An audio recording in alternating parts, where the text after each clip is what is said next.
Yeah, one of those you don't think you'll ever have to worry about it until it happens. And you're like, oh fuck.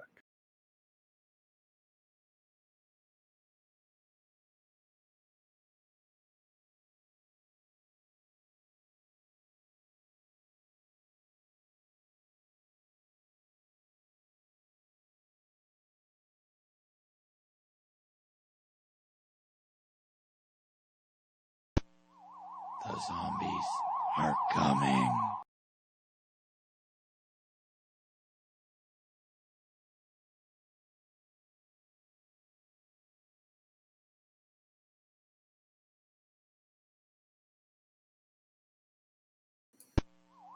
The zombies are coming.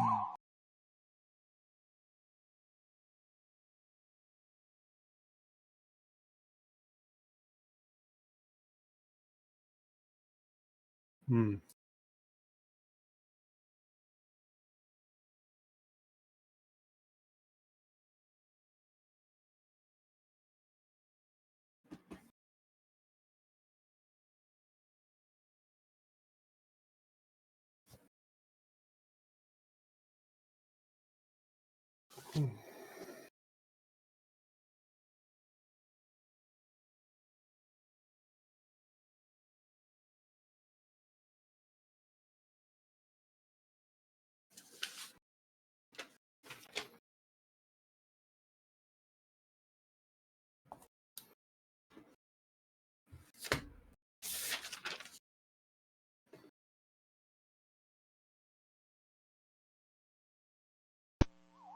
The zombies are coming.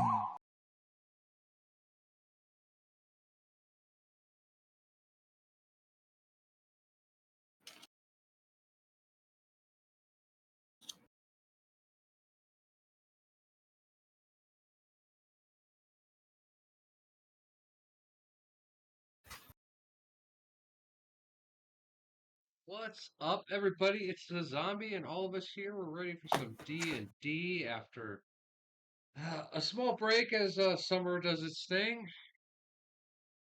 And first, we'll start off. So yeah, unfortunately, if you've been watching the regular streams, you know that we had a bunch of computer issues, and it kind of infected the laptop streams too. So that's why we just have a blank screen for our starting screen today, and no music, and no dancing goblins, and all that shit. So we apologize for that. You want to turn the Anakin cam on, please? But yeah, so we will work on getting that. I'm super excited about redoing all of that. Let's see. So announcements as always. 2025 is Extra Life streams. Uh, Click the links that pop up in chat and the About Me section. You can donate to Extra Life, a great charity that helps out children's hospitals all over the United States. Um, Remember, this whole week we will be doing the Killing Floor week as we do Killing Floor 1 on Tuesday, Killing Floor 2 on Wednesday, and then with the release of Killing Floor 3 on Thursday, we'll be playing that. And then Friday, I'm going to be opening up Killing Floor 3 multiplayer to people to join us and play with us. So, yay! Any ideas? None whatsoever. All My right. brain is empty. Is he cutting out for you or just me? He's cutting out a little bit. I couldn't. I was trying Yeah, to figure out what it was maybe doing. way too far from the mic. Who knows? That's how So when it gets you, you're loud and clear. Just Yeah. That's sometimes how I the stream's going to register. be today. We're just fuck it, doing it live. There you go. So, Well, I just wanted to know if it was my headset or. and no, it's probably the mic that has covered in cat fur or, connection that's not happy or it's just, yeah, it's Sunday. So plug it. All right. So, ladies and gentlemen, we will give you a recap of what happened in the world. So, you guys, after much searching and debating, finally entered the portal. And you stepped out of the portal. And I got a little hand drawn map here. It's not really that detailed, but All right. So right. I have the rest of your dice. Just hold on to No, it. that's yours or something. I know that's one of your people. Remember, you guys brought one person with you. You left three people behind. left mine too. He dropped his one. Okay. Yeah, because one of your persons is hurt. One of Az's persons was hurt.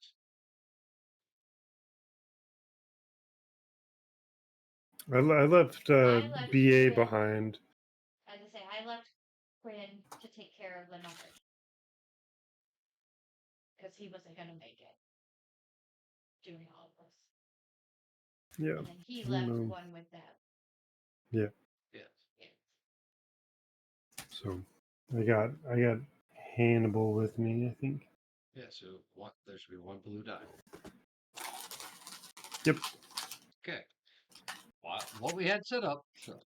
All right, so again, this map is very, very simple, so don't expect much out of it. So you guys are here at this portal on top of a sand dune. And so when you guys came out, you guys saw the desert sprawling around you. Just instant heat, like hot as dick heat. I mean, and that's partially because as you looked up, you saw there are 3 suns up in the sky. And about 100 meters straight ahead of you guys, there is a city out there in the desert. And then you do see mountains off to your left. So you guys are here, mountains, city, suns above you. Other than that, all you see is sand. Lots and lots of sand. Oh boy. So at this point, like I said, you I guys. instantly start applying, sunscreen to me and Doggo's nose. Turtle. With your group is Evelyn, the woman who came out of the portal that you guys figured out. You got Sarah and Doggo, and you got Tersal and Hannibal. Yeah. So that's who you guys are. You guys, like I said, you're standing on a sand dune, but it's rather large, and the portal is there. So, what would you guys like to do? Well, I guess we better find some cover. Get the heck out of the We're here to sun. find the trickster, right? What? We're here to find the trickster, And that's part of it, yes. so we can get our boat. You're also trying to figure out where these doppelganger thingies that keep it. I just want those to stay here. I just need my pupils in my boat. Oh yeah, do we want to look at the portal, see if there's any way we can manipulate it to not open again until we're back? You guys do know that if you strike fire on it, it shuts it off. It shuts it off or turns it Yeah, off? turns it off and turns it on. Oh. And that's how you turn it off and on. That's why your people back on the other side also know to if the portal goes out, you guys were going to turn it off so nothing would come back through to them. Well, we better do that. Yeah, turn it off. Right.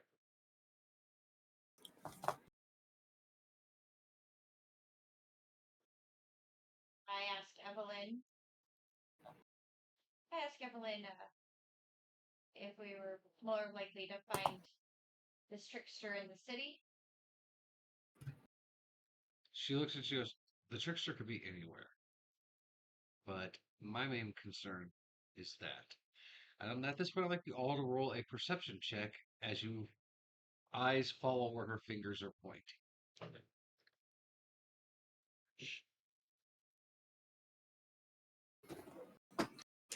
Perception check. Just me.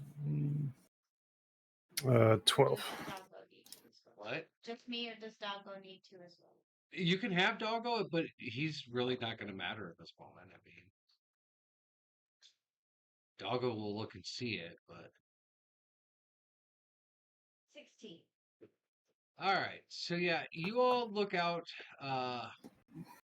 the direction Evelyn's pointing, which is not towards the city nor towards the mountains, but actually back towards the portal and behind you guys.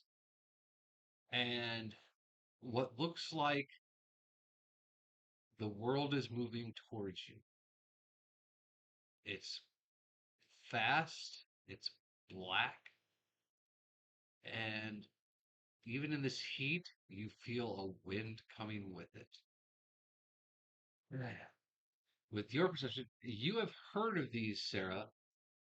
You've never seen one.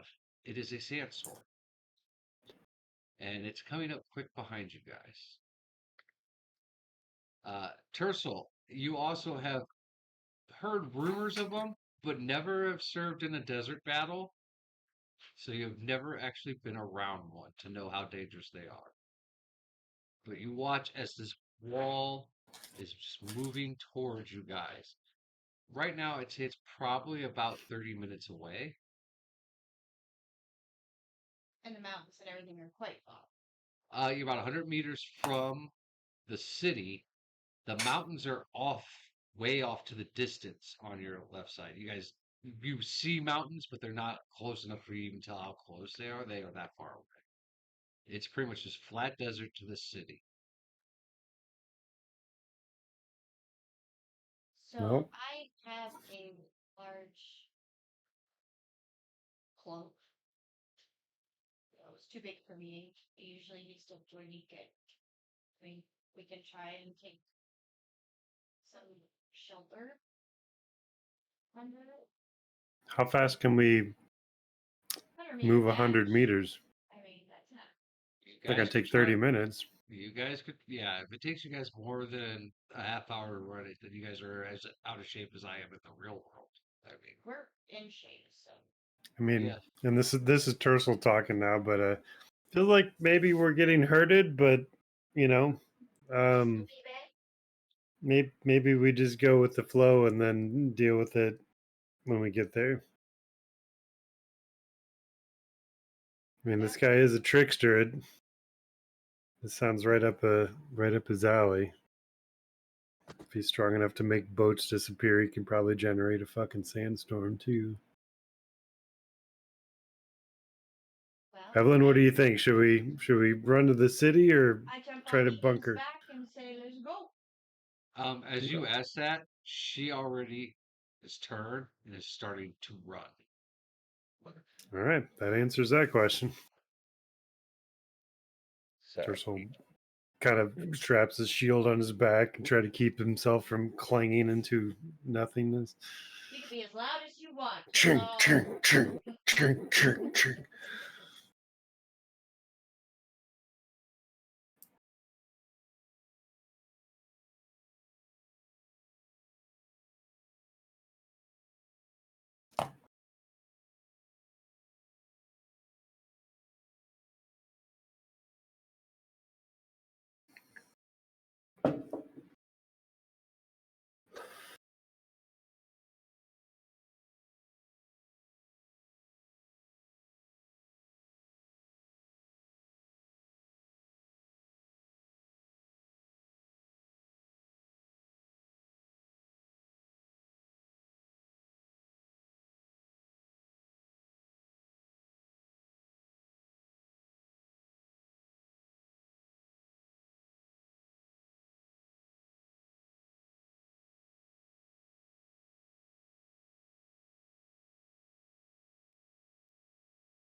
I am colored. They do all kinds of fun stuff. Just uses black. like a cheap black.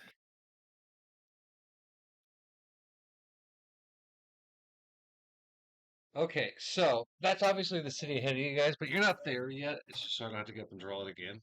So, all right. So as you guys are running, let's say you guys have gone about 15 meters. I would need everyone who is running, including Evelyn. I need you to roll a dexterity check. Right, so because I'm on Neekan's back, Then you would roll Meekin's, and yours would be a dexterity. holding. Yeah, for holding on.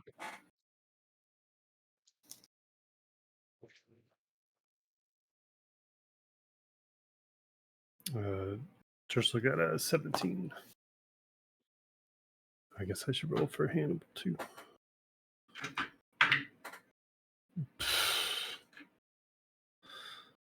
Hannibal rolled a nat 1. That's not a thing anymore. That was something that was in 2.5 What? about writing. Yeah, the writing thing was.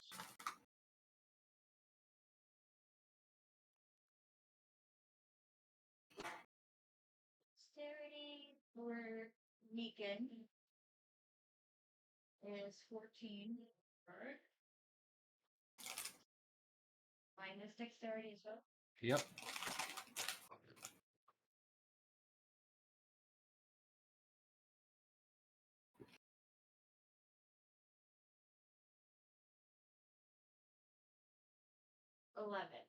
Okay.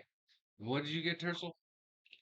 I rolled a 17. Hannibal got a natural 1. Yeah, I knew Hannibal's. It was yours I was worried about. Okay, so as you guys are running, you're running through sand.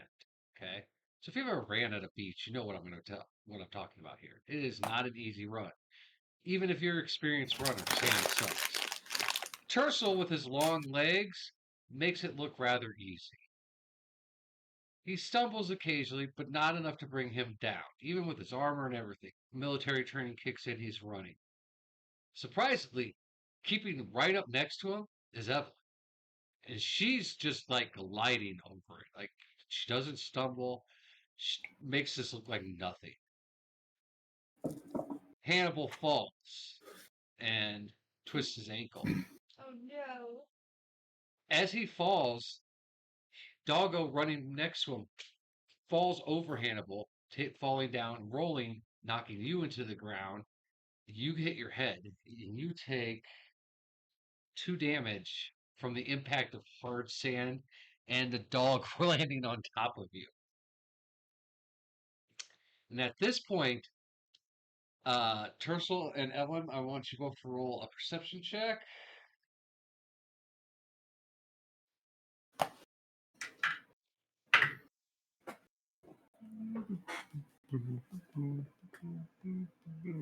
That's 18 perception. All right, yeah, you noticed that they fell behind you. So it's kind of up to you what to do here. Evelyn definitely saw it too, so. Yes, Dursel's going to stop immediately and go to assist Sarah and Negan, all the while yelling at Hannibal, "Get off your ass! Let's fucking go!" All right. So yeah, Hannibal gets up. You can tell that he can't put any pressure though because he sprained that ankle. So, um, you two also get up. You gonna climb back on Doggo? Yes. Okay. All right, so Dursel recognizing they're okay, will go, give a shoulder to Hannibal, try to get inside the safety. Three-legged man race. Well, Right. you're still about 85 meters away from the city. Oh, fuck. Yeah, that's what I said. This was about 15 meters in that this first thing's happened. This is a long run, so. Three-legged man race. If I toss a cure wounds his way, would that set his ankle enough for to get back to full speed? I would assume it does. Okay. Considering that can close open sword wounds and Right. broken arms, I think it would. Yeah, I think it would definitely fix a So sprain. yeah, I'll toss a cure wounds his way. Put my hand on his shoulder as we're three-legged and be like, "All right, let's get going, man. We don't have time for this." And I'll cast cure wounds on him. Right. Let's see. Let's see any more meters you guys go for the next incident. All right, so you guys go about another 20. So you're about 35 meters into the run, so that's 65 left. I need y'all to roll another dexterity check. This time, though, at disadvantage because as you're running in this heat with 3 sun speed down, you guys are starting to feel the effects of heat. So it will be it'll be a disadvantage roll. Yeah, the same roll. Same roll, dexterity. 12 for Tercel and 9 for Hannibal. All right.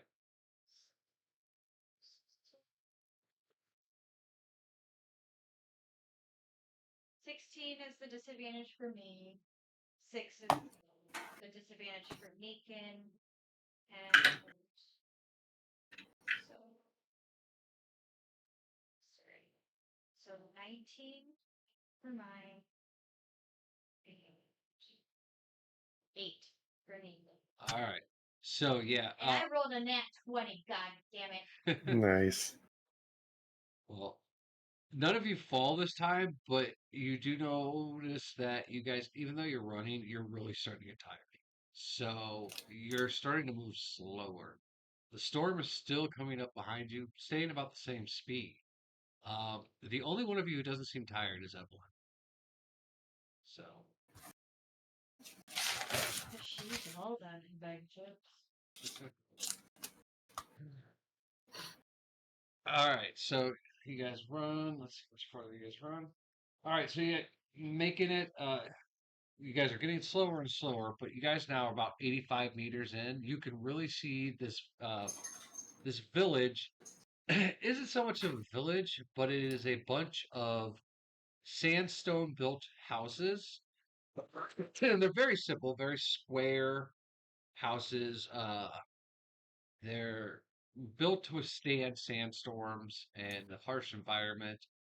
Um, roll a perception check, everybody.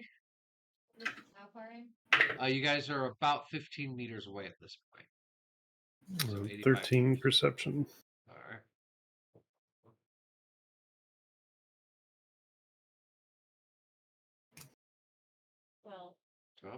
Well, You notice at the village there are about 5 figures standing there, and as you guys start running, they tend to all kind of turn and look at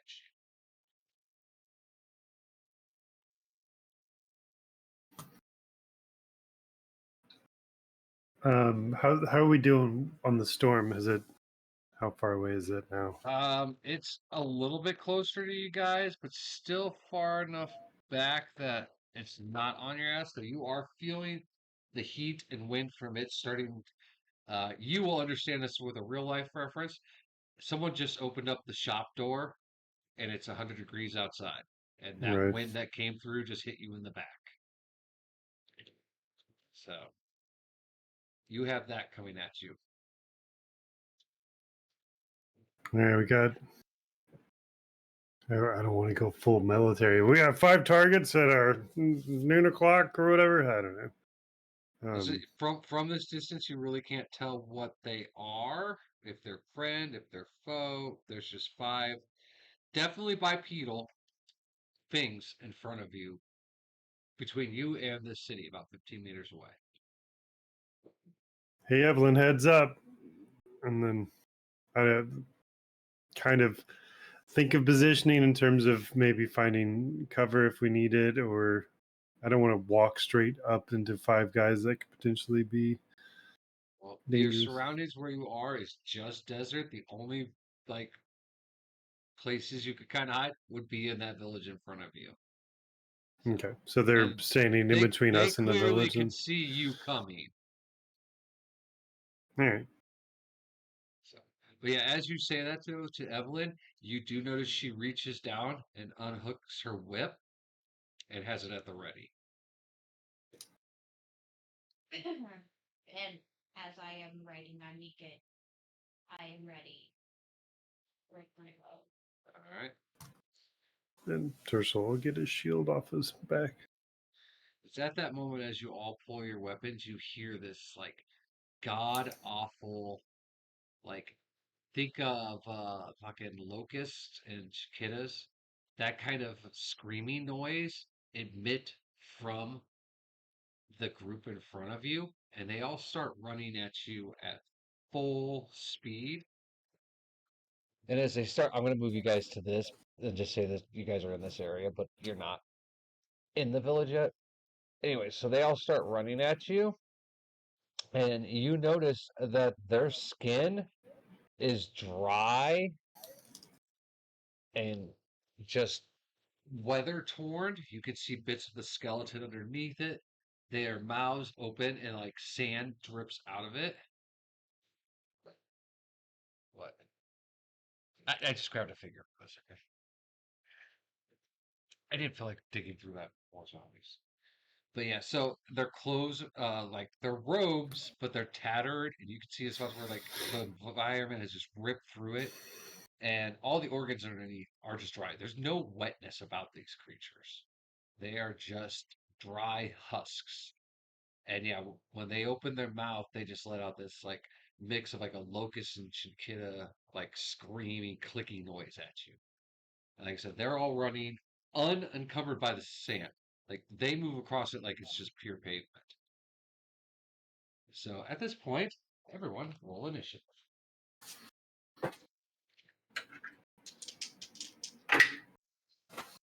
Mm.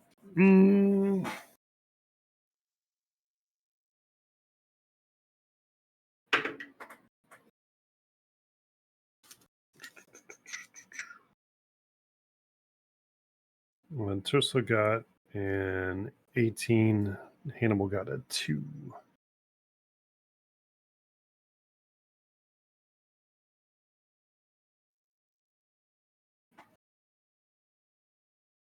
Nika got 4. What?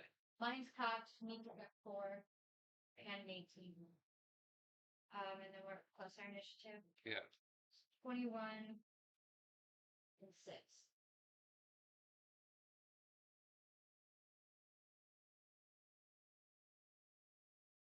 Oops, I rolled the zombies as a group. Logo right.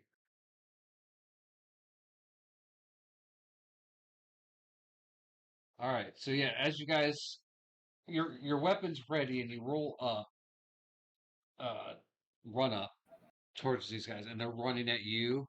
Uh, the heat just seems to be getting worse and worse. The winds are starting to pick up because the storm's starting to get closer and closer to you guys. Uh, Evelyn goes first. Let's see here. All right, so Battle time, guys. all right, so she is going to, with one hand, shoot Eldritch Blast out towards this guy. and let's insert Eldritch Blast. D6. 1d10.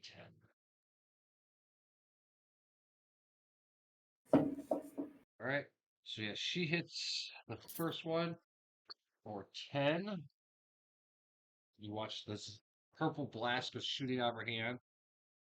Smashes into one.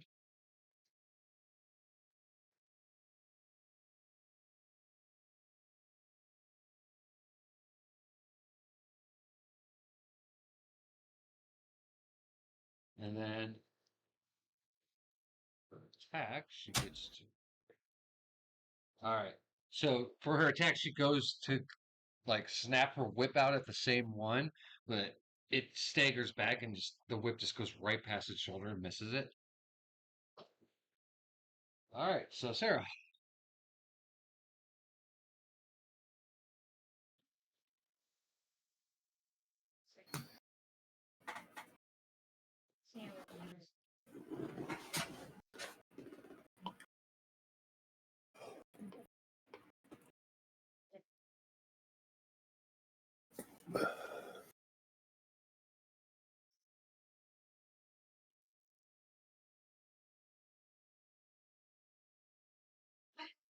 Alright, so I'm gonna.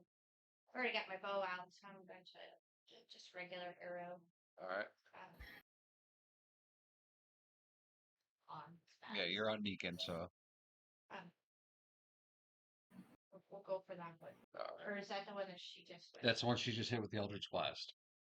And it missed? No, the Eldritch Blast hit. Oh, the whip. The whip miss. Ooh. So, that was Roll to hit. 14 Yeah, I'll hit. and hit. So then it was a 1d8. So it's an 8 Got it. for the first bolt.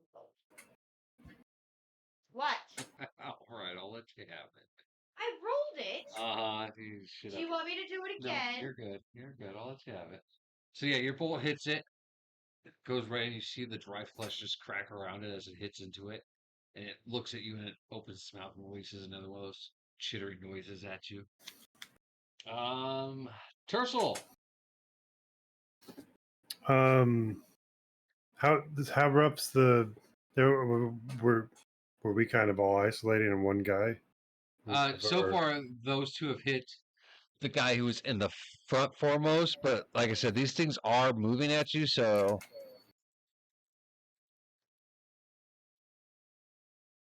Got a little hot. yeah. He's my Yeah, pants. I'll do the same thing. I'll do a sacred flame.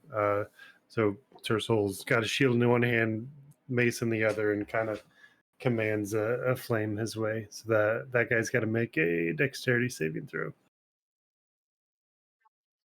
DC 16. 19 without his modifier. So God damn. All right. they Is there are. anything? You watch as it moves. These things move quick. Like as dried up as they are, they seem to like just rapidly move. That's unfortunate. Um, just guess I could.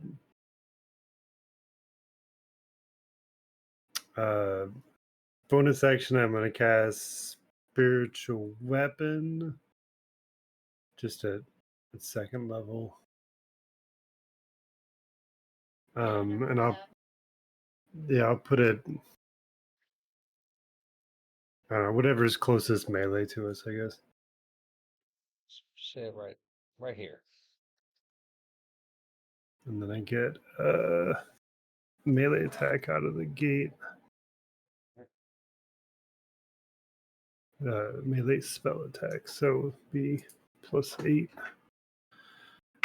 Your Mm. legs, but then Yeah, that is an 11 to hit. 11 hit misses. All right. So that's action, bonus action. I'm not worried about moving, so that'll be my turn. All right, so it's the zombies' turns. All right. The one that Evelyn went is going to go there. This one's also going to charge at Evelyn. This one's going to make it up to Tercel. This one, you will. Does your floating weapon, does it get an attack of opportunity? No, that's Okay. yeah. It's not nearly as cool as Baldur's Gate 3, unfortunately. Yeah. All right. And then these two are going to go after Doggo and Sarah. So we'll start out with the two attacking Evelyn. They miss. The one attacking Tercel, 17. Miss. All right, and then the two attacking you, Sarah, both rolled a 2, so yeah, they both miss. So yeah, they come running faster, charging up, and yeah, you as they get closer, you really see that they look like jerky. Their skin is just cracked and leathery. Their eyes are gone, but they still kind of sense you guys. And yeah, their teeth have been sandblasted so that they have holes and jaggedness in them. Wherever the skin has been open to the elements, it's been sandblasted over the years. Bones actually are glossy and shiny from just continual sand over it, to the point where their bones are almost glass. And you see some of them where like bones have been broken are like jagged glass shards now, so they look like they have little spikes coming off of parts of them. Um, whatever semblance of like human features are definitely gone. But these things are definitely desert zombies for the best to your best of knowledge. So at this point, it is Doggo's turn. So he's gonna bite the one that tried to attack him. Okay. Oof.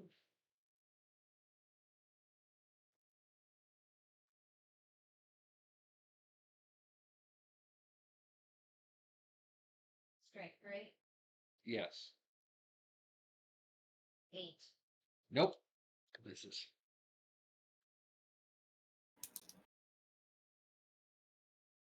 All right, and then Hannibal's turn. Yeah, he'll move to whatever the closest guy to swing at would be. I'd be one of the ones up here fighting with Doggo and Sarah. Fair enough. Dust in his eye. When he went to go bite him. That's an 11 to hit. 11, that misses. But you are at advantage because you're flanking. Oh, yeah? Yeah, you're not flanking. Nope.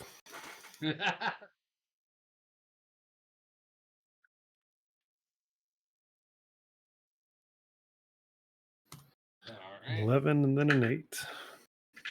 All right, so it goes back up, back at Evelyn. Let's see. Standard actions, bonus actions, second wind actions. Okay, so what she is going to do, there's a lot that she can do. So she is going to, it's too close for her to use her whip or an Eldritch Blast. Where's the spell list on this?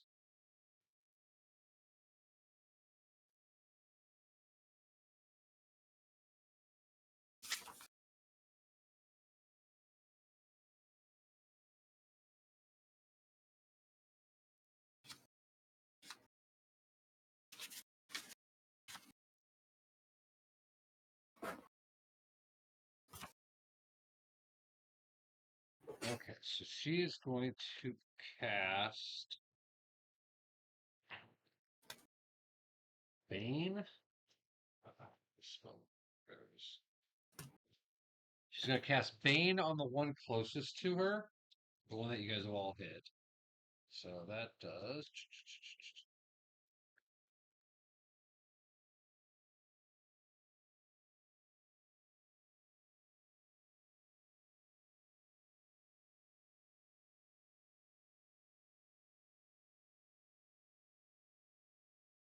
Up to 3 creatures of choice that she can see.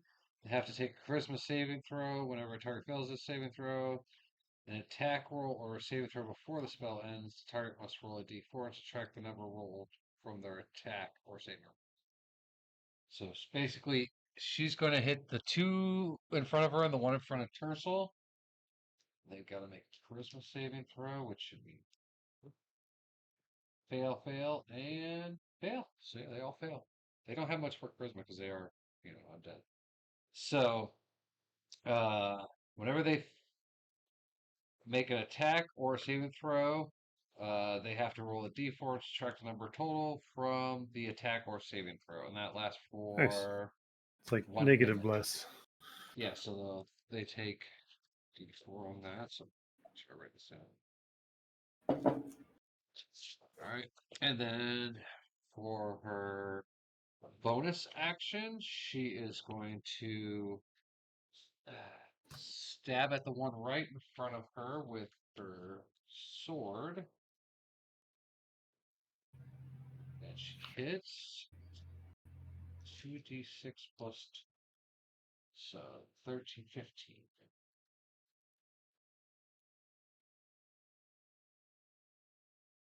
Okay. So yeah, you watch as you see a spell cast, and then the one right in front of her, she just, with her sword, slaps out at it, shoom, right across the front of it. You see sparks actually go from the blade as it cuts into like I was saying, the bone has been hidden, like hardened almost like glass. The creature staggers back and then it kind of like rights itself and then lets out another one of screams. And then she is going to do an action surge and do What? a secondary attack on All right, we got a Warlock Warrior multi-class badass over here. it.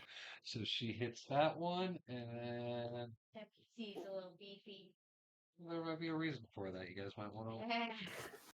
We're gonna be thankful we have a beefy NPC. All right. So yeah, as she finishes the first swing, she spins the blade around and then brings it right up through the creature's skull. Oh, cut up. Oh, on the mic. Yeah, now I can. Okay. So yeah, she swings the blade around and stabs it up through the creature's skull, and you watch as fire erupts from the blade and the skull just shatters. And that creature just falls to the ground.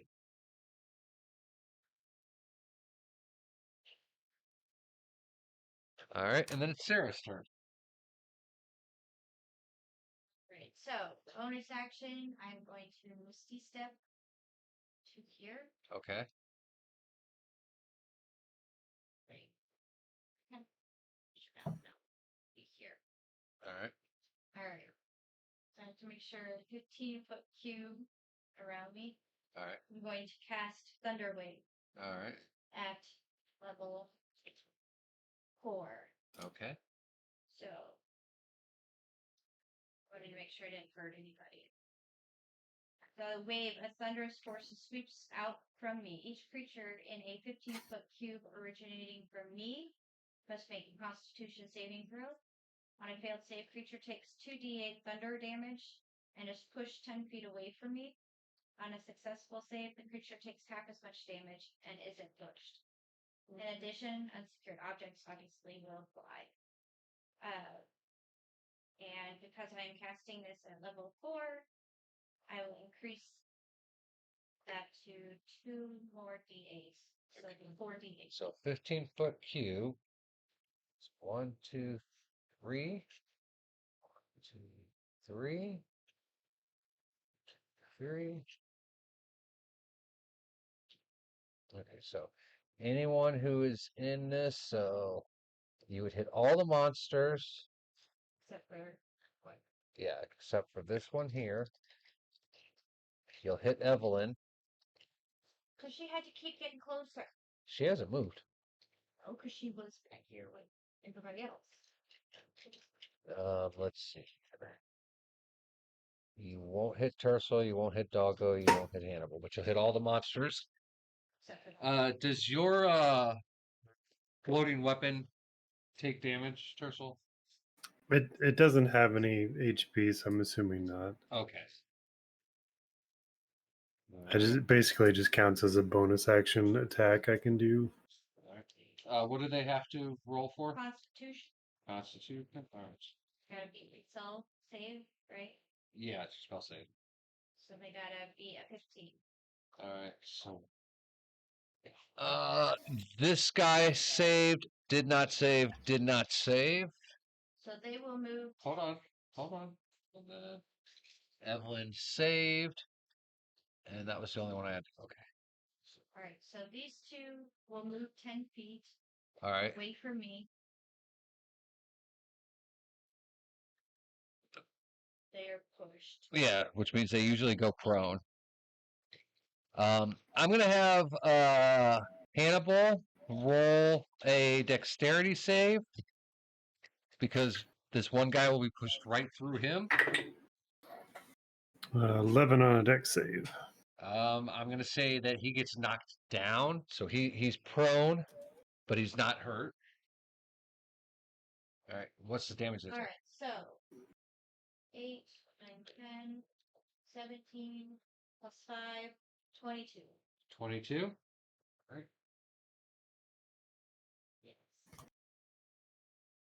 And then half as much for the other two. Evelyn and the other monster.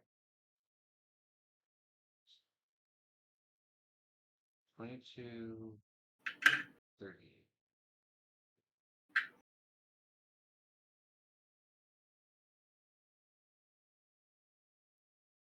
All right, yeah. As you watch it hit Evelyn, I want you to roll a perception check.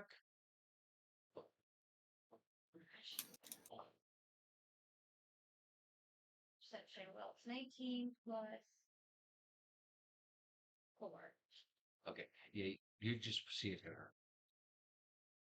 So, all right, so that's it for your turn.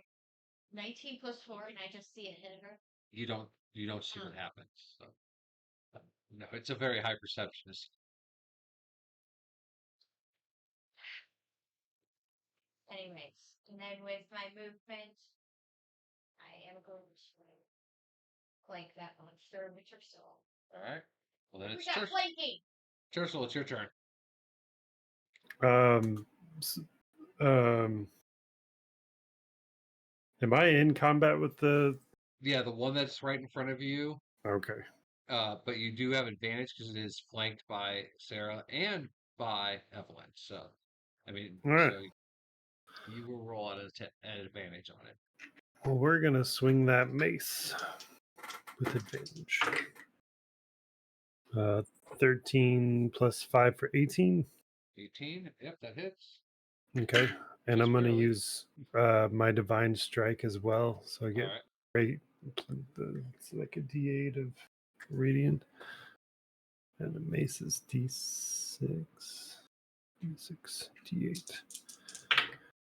Oh, well, yeah. So that's 7 bludgeoning All right. and 4 radiant. All right. So 11 altogether.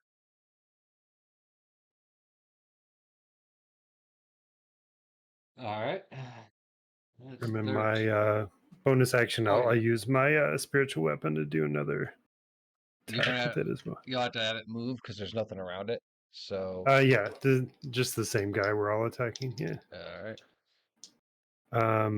So this guy's at a Diddy party, I take it? Yeah, he's very popular. What's my bonus on spells? 14. 14 hit. Nope, does not. Okay, so that missed. Then that's my turn. All right. All right. Well, that zombie is going to go first. Since he's right there, he is at disadvantage because he's flanked, but he's going to swing at you, Tercel, since you just whacked him. He misses. All right. These two will stand up. They'll have half movement because of that. So this one's going to come up behind you, and this one's going to stand up and go after Hannibal. This one's going to move in towards Evelyn. All right. So one behind you, Tercel. 16. Miss. All right. One for Hannibal. 16. What's the AC of our NPCs? I think it was 15. I think I gave you guys just a generic. Oh yeah, sorry. It has 17 is what he told us. Oh, 17? Okay, so yeah, so it misses. All right, and then The one that is running to Evelyn. 8 misses. All right, so they all missed their attacks. So it's Doggo's turn. Donna's gonna turn to this one and bite. All right. And that is an 18. 18 hits. Right. We're doing pretty good with rolls. Thankfully, the zombies aren't doing very hot. Cheeks. I gotta talk good to my dice and let them know that they're doing well. A little positive reinforcement. What'd you get? 5 points of damage. 5 points. All right, so yeah, Doggo goes to bite, and unlike normal bones, Doggo's kind of teeth hurt because he's kind of like, ow, I just bit glass. Because, like I said, their bones have been hardened and sandblasted over and over again. So they're like hard, solid glass. So, when Doggo goes to bite into it, he almost chips a tooth. But he does 5 damage. So. Doggo definitely is kind of double thinking biting him. All right, Hannibal can get up. It'll be half movement. Yeah. But anytime he does make a bite, they have to make a succeed on a strength saving throw DC 13 or be knocked prone. He would be knocked prone then. So I'm going to knock him prone. Hannibal misses. Hannibal misses. He gets up from being prone. Hannibal does? Yeah, because Doggo and Hannibal are flanking. Oh, I didn't know Doggo was there. Yeah, roll another one. Yeah. I think I rolled 6 twice, so no, he Yeah. still missed. He still missed. I tried. I appreciate it. Hannibal's still shocked about their predicament. Okay. So Evelyn's turn. She is going to look over her shoulder at you, Tercel, and tell you to duck. Okay. You're short enough that it's not a problem. But she's still alive to roll on Tercel. Tercel, you will have to roll a dexterity save. Let's see here. Hit. Hits. And... Okay. So, what's your dexterity save? 12. All right. So, she takes her whip and spins it in a circle. It hits the two zombies, but just goes over your hair, and you actually feel it kind of over you as you duck. As soon as she said it, Jesus. you just drop. So her whip is a D4 plus 2. Whips are very weak in D&D. Yeah. To get some attachments to your whip. Oh, she has them. That's why she gets the plus 2. All right, so that's 8 plus 2. That's 10. So 10 damage on everybody there, except for Tercel because she missed.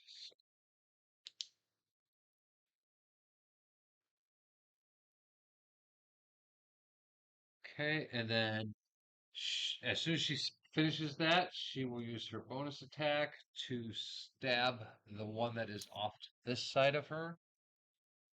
And 13 plus. Right, she hits. Very little damage.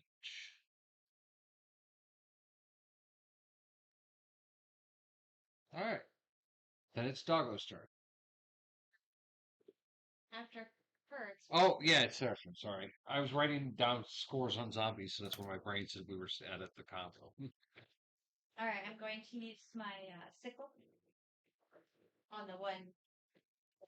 Yeah. That's 60, so 19. 19 hits. Well, I'm just saying, you don't have to add your bonuses. 19 plus of them. 5. Anyways, so it hits, and it's a 1d6. And that is a 6. 6 damage. And that was that one. Right.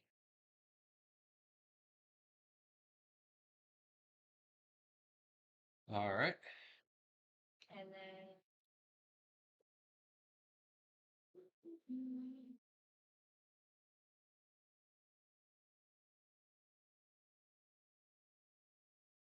bonus action.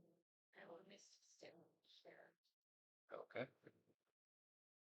With bonus with the Misty Step, they don't get to do it. No, they don't get attack of opportunity.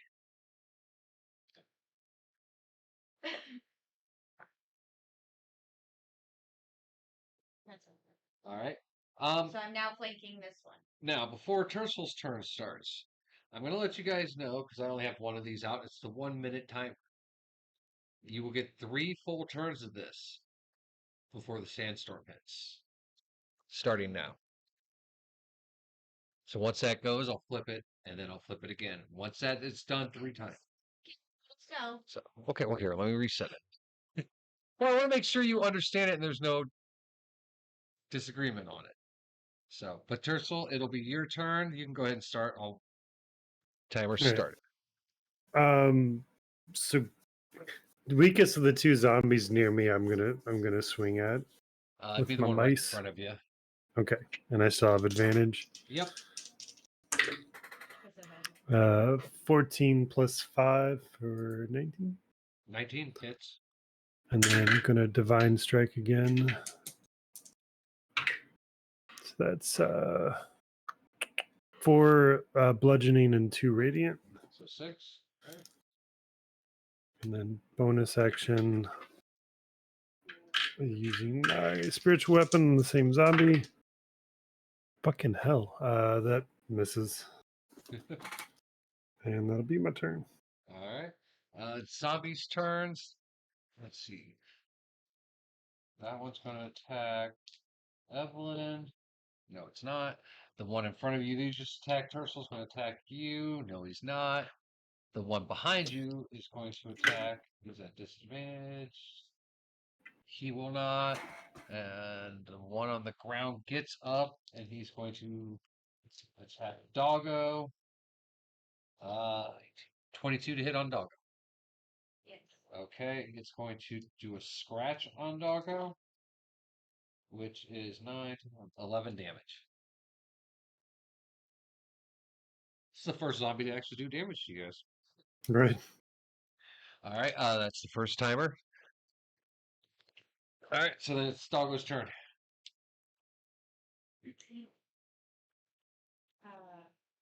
His only attack is vital. He is light. And that is 12. 12 does not hit. All right, Hannibal.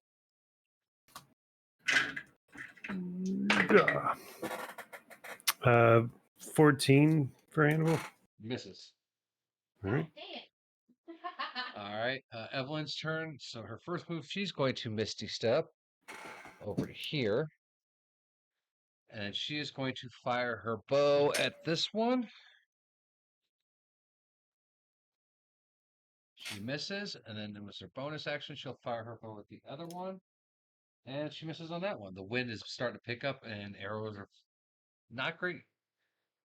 All right, Sarah, your turn. I'm going to use the sickle on this side. Advantage. How does it work? So we'll go with 9. All right. Plus 5. So 14. 14 misses. Misses. That's all I can do. All right, Tercel. All right. So feeling the desperation of the moment, Tersel's going to pull his mace up to his chest, and I've got the spell slots. We're going to cast Spiritual Guardians at All 4th level. All right. So That'll make anything your weapon within- go away, won't it?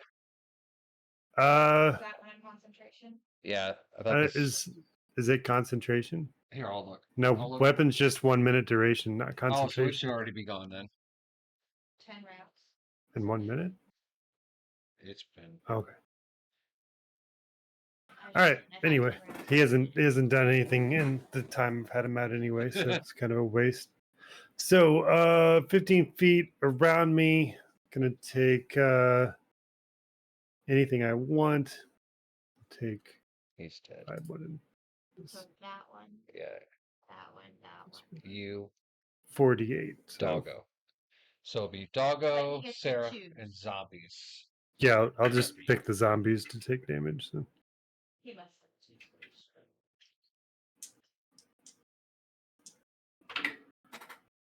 9.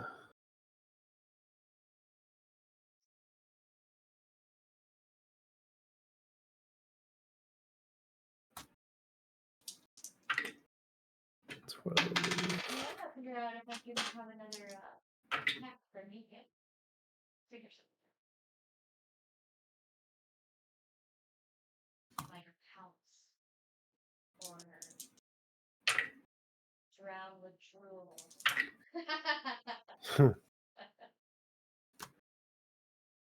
Lick face to death.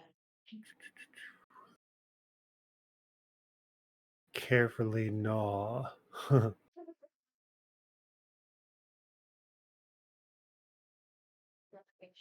Okay, so who's getting hit? Just Anything that's a bad guy. All right. So they all have to make wisdom saving throws. With some saving throws. So DC 16. 16. Yeah, they... So they both rolled a 2. Hmm. The 2 that are closest to you. They have a wisdom of -2, so they have no wisdom right now. Nice. How many are affected? So it's 3? these 3. Okay, cool. 15 feet would be from you. 1, 2, 3. 1, 2, 3. 3. So he would be in there too. Yeah, so it'd be all It'd be all the zombies, Sarah, Hannibal, and Doggo are all in that range. Well, I can pick affected creatures, so we'll just do zombies. Okay. So that's a nat 1 on one of them, and that's a 7. 1, 2, 6, 5. That one goes 16 on the one that's way over here. Okay, so he made it. Yeah. He'll take half damage. Okay. I rolled a 19 for damage, so All right. The one right there in front of you, it collapses.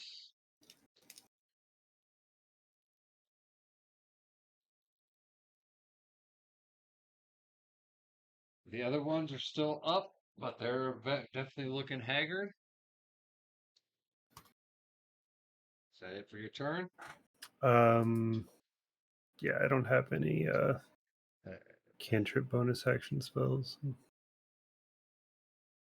Go there. He's just gonna stay there. He's just gonna stay there. They're gonna. All right. So the two zombies that are around Tercel are gonna attack Tercel. So 16 and 14. Do those hit? I'm sorry. On 16 and a 14 on you. what? Miss. Miss. All right. And then the one that's by Doggo is going to miss completely. All right. And then Doggo. This is the last start of this, guys. He's got a bite because we need to teach him some other things. So 5, 5, 14. Does not hit. Okay. All right. Then Hannibal. Oh yeah.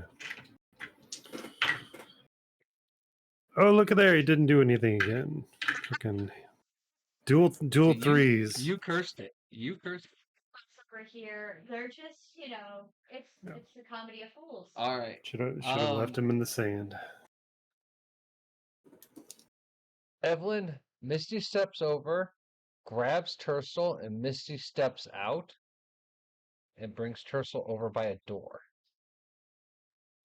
Bitch! She can only do one thing at a time.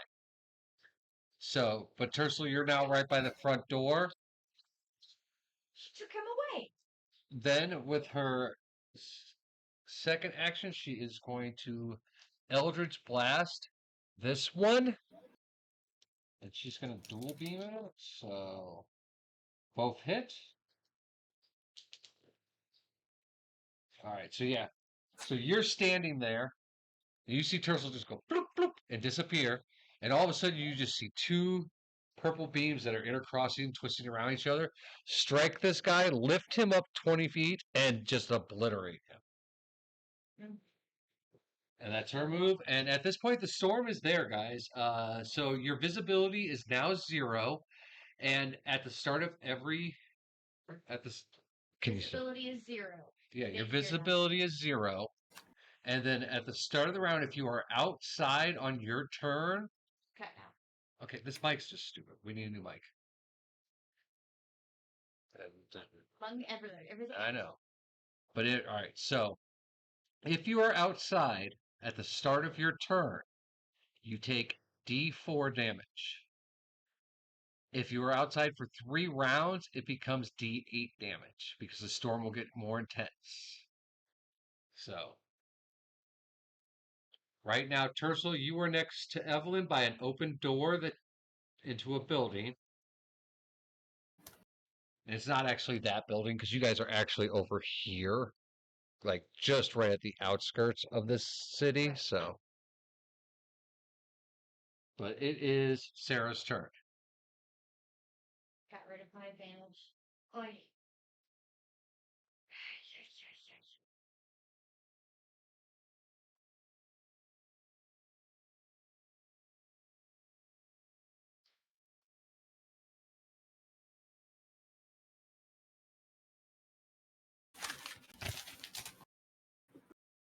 Yeah, I'm just gonna use my sickle again.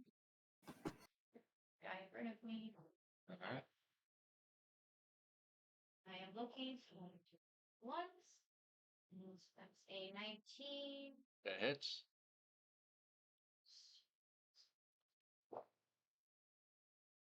That's a 3. damage. How much?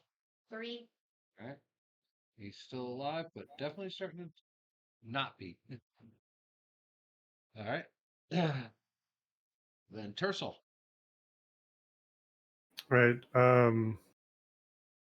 So I have 0 visibility at this point, or Right now you can see 5 feet ahead in front of you. That's about as far as you can see. Combat distance only.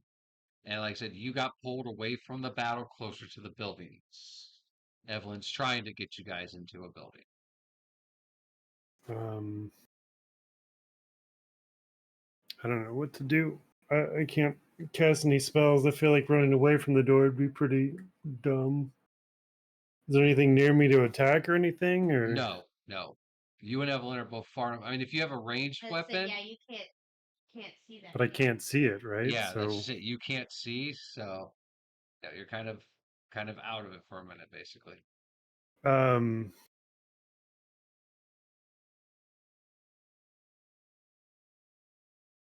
I don't know. I don't know what to do.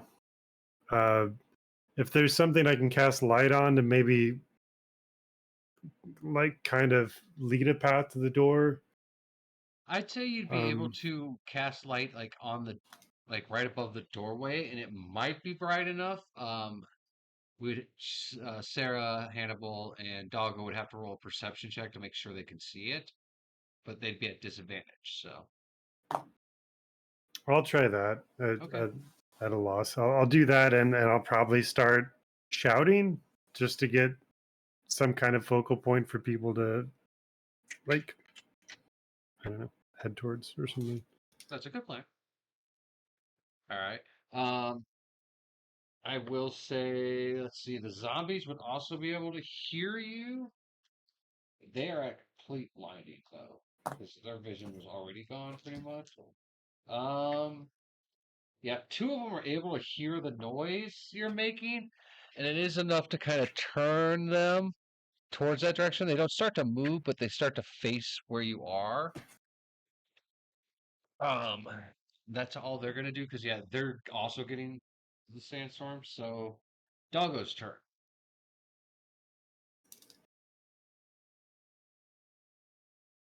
So he's currently, Yeah, he's getting buffeted by sand.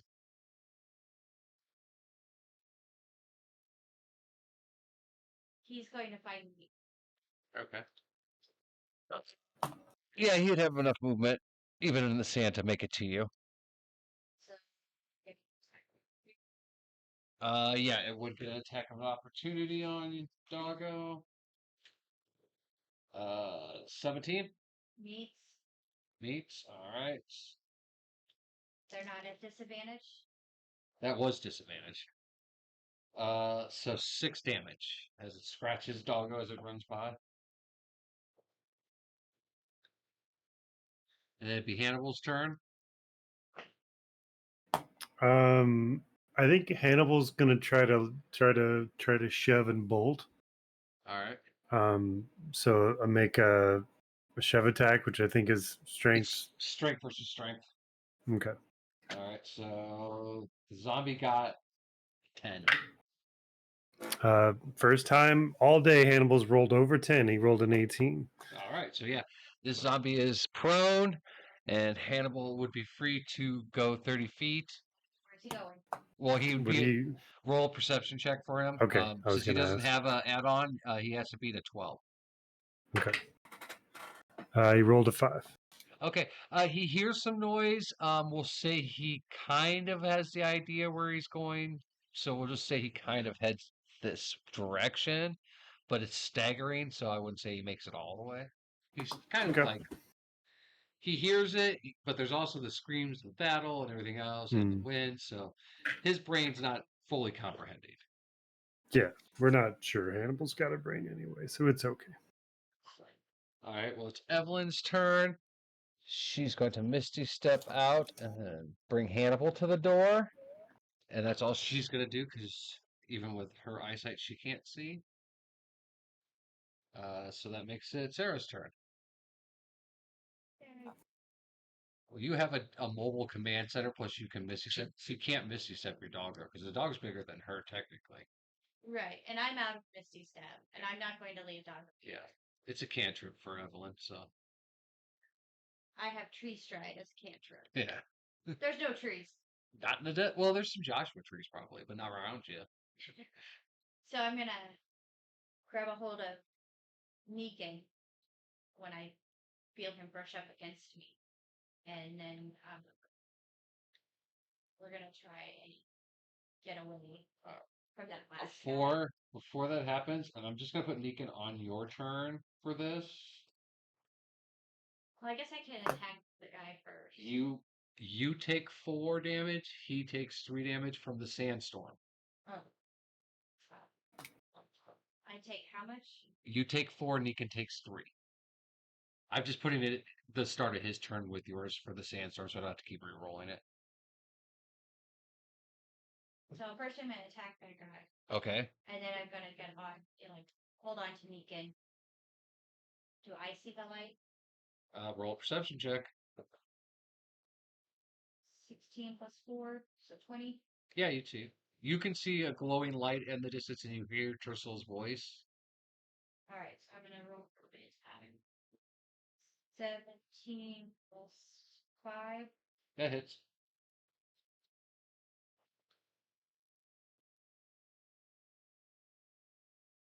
Two damage. All right. You managed to knock off one of its arms, and it's on the ground, and it's kind of still moving, but he's still up. We're still gonna go towards. All right. He will get an attack of opportunity on you, though.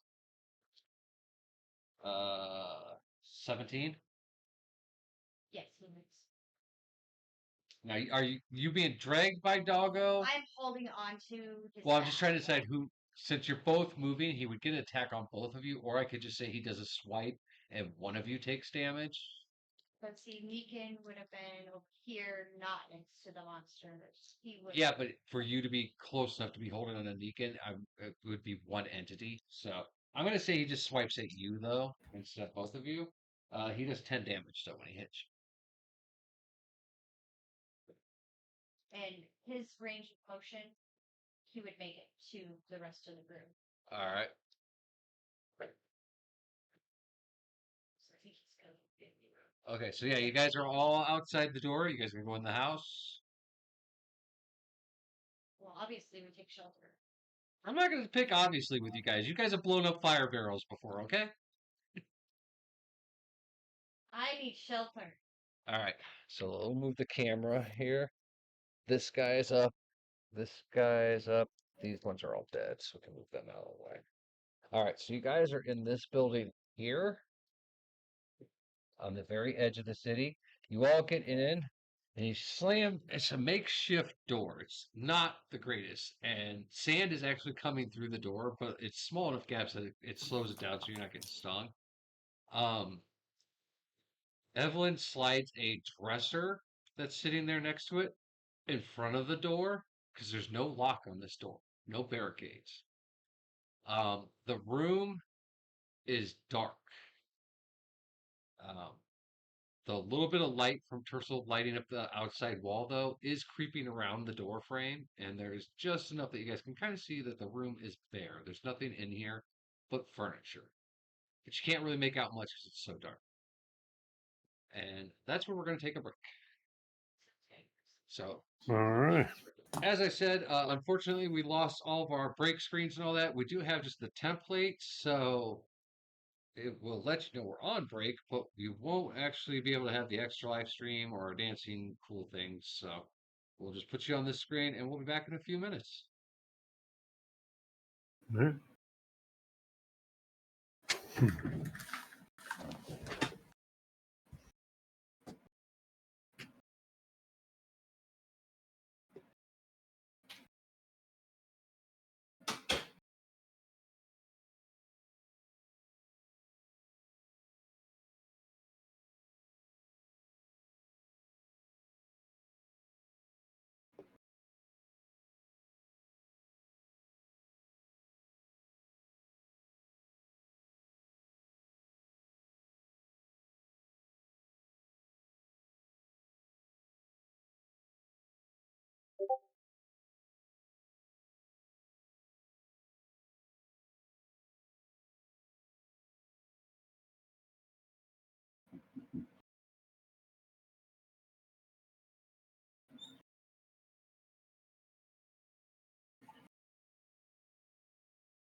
All right, as we're coming back and everybody's finishing up their breaks here, reminder, all streams for 2025 are Extra Life streams. So click that link that pops up in chat and you can donate to Extra Life. It's a great charity that helps children's hospitals all over the United States.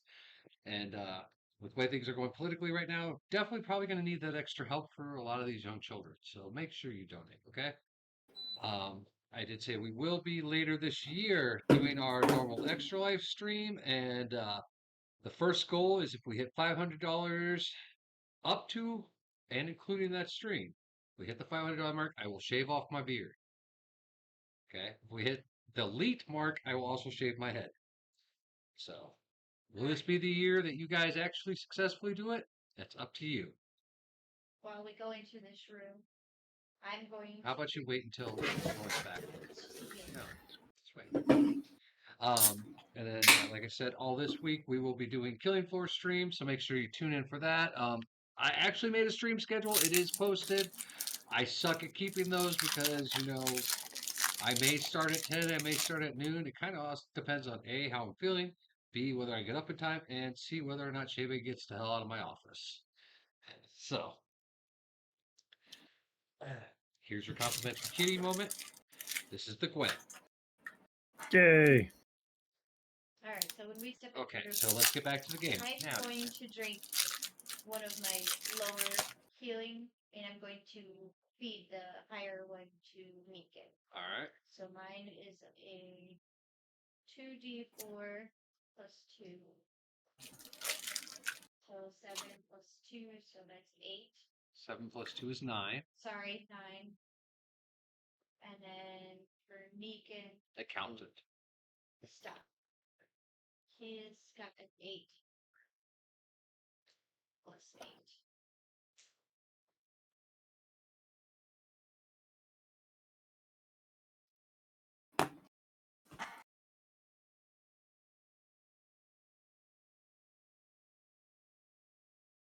What are we munching on, Tercel? What are these things called? 19. I don't know. That's why I'm asking. Baby Bell cheese. Ooh. So Meekin got 21, so he got all of his stuff back. Those are one of the reasons why I always carry a pocket knife with me. Because opening those sucks. Yeah, you're addicted to cheese. Cheese is good. I probably shouldn't eat it, but it's good. So Meekin's back to full health. I'm almost. Okay. So yeah, as you guys are settling in, like I said, this room it's small. It's a little cramped. This is definitely not like a large house. It's a small house. You can't see much because there's only a little bit of light, like I said, that's creeping around it. You do hear outside the storm is at full force, and you do hear not only the noises from the remaining sand zombie type creatures out there that are screeching, but they also are taking like damage continually from the sand. So you hear this weird grating noise as like the sand's buffeting against their clothes and skin and stuff. Um, it's completely quiet inside this house. Like I said, you see that it's sparsely furnished. There's the dresser that Evelyn pushed over in front of the door. And you can kind of make out the shape of a small hay mattress in one corner, a little end table next to it. Like by end table, I mean it's like a stool someone set next to it, and there's a candle on top of that. And it looks like there's another table that's about a normal size one person table with a chair next to it. Other than that, you really can't make out much more in the darkness. So, how would you like to proceed? I ask Evelyn how long does she, is she aware of these storms? How long they usually last? She looks at you, and while she's talking, you see her kind of like her leather armor. She's kind of shaking out sand out of pieces here and there, and just generally. Curly hair is just dry. Well, she has long black hair. Your hair is frizzed, probably. It's curly. It's just caked in sand.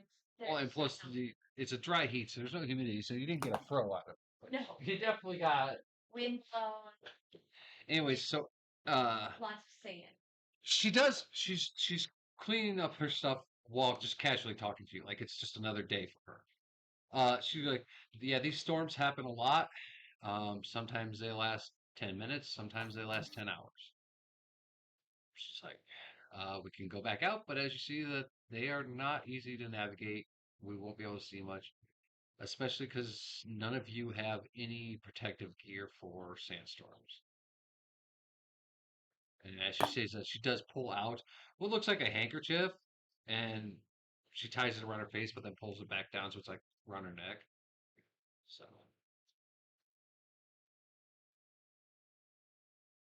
In terms of wall structure, you said sandstone. Would there be any reason to barricade using the tables or anything? Are we pretty um, comfortable? roll a wisdom check for me.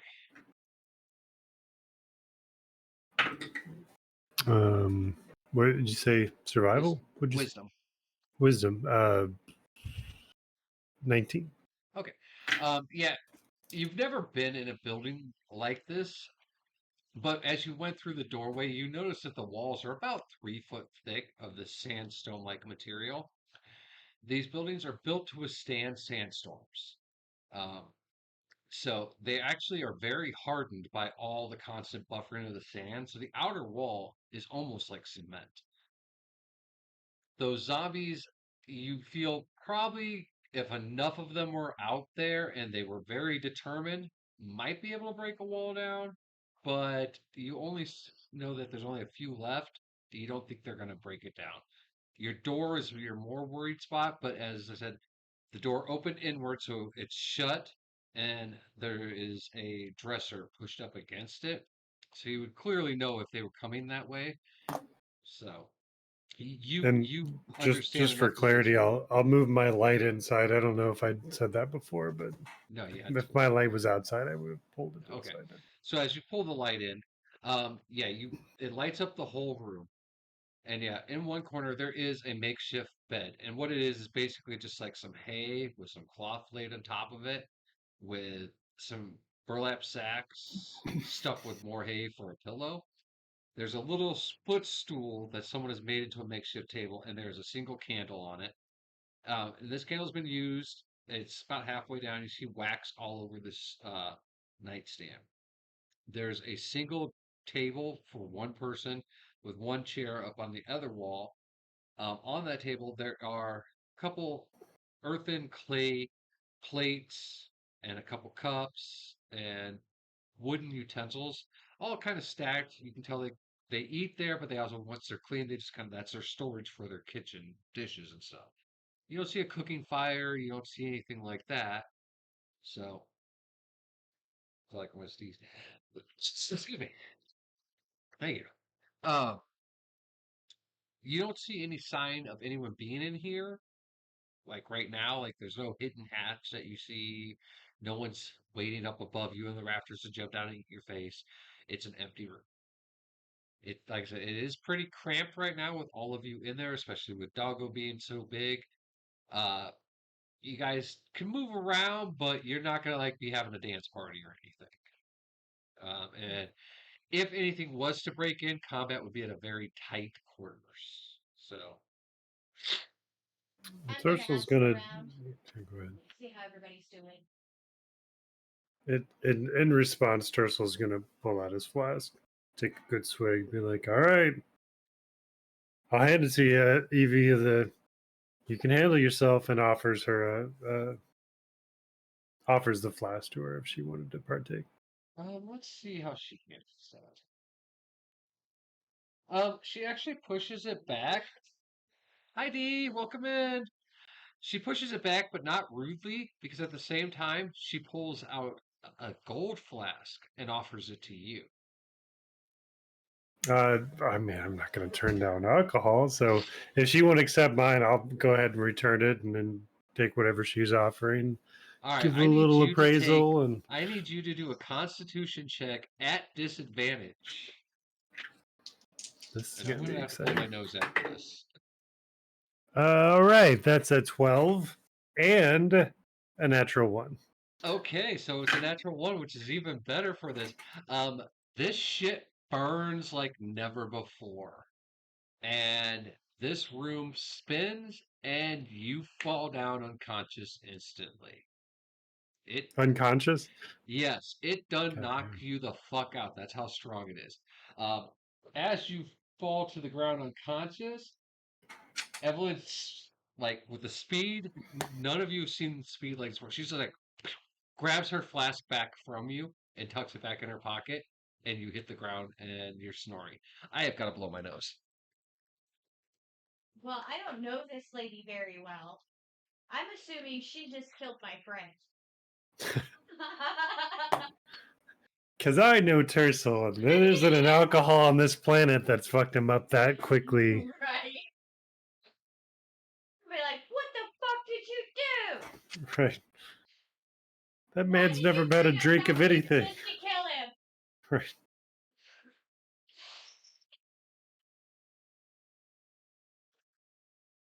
What does Evelyn have to say for herself? And Hannibal's kind of bristle up to you like, what the fuck? At my side. And she just kind of chuckles and pulls the flashbacks out and takes a big sip from it, and then offers it to you. And you don't see any effect on her. I'm like, you just killed my friend. She's like, it's not poison. I promise. There isn't an alcohol in the world that could knock him out. Well, do you want to take a sniff to see if you can identify it? You're as much of an alcoholic as Tercel is. You have a pretty good chance of checking. I'll let you roll. I will just. I'll let you roll at advantage because you're a druid and you have that potion making skill. I got guide to herbalism, so I just want to smell it. All right, roll.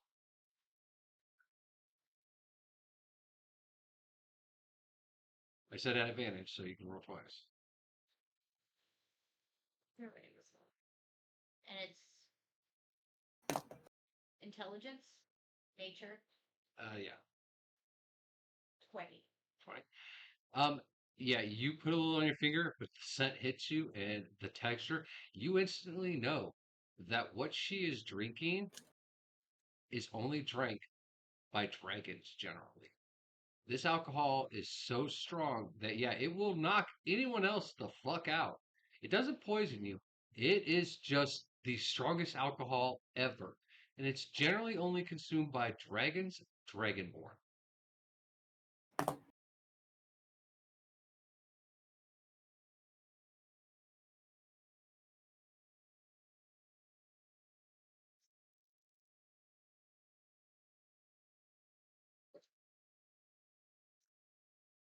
Not I could have done it. Hello, Bruce. You want to be? Come on now. This is Bruce, the giant panther. Bruce.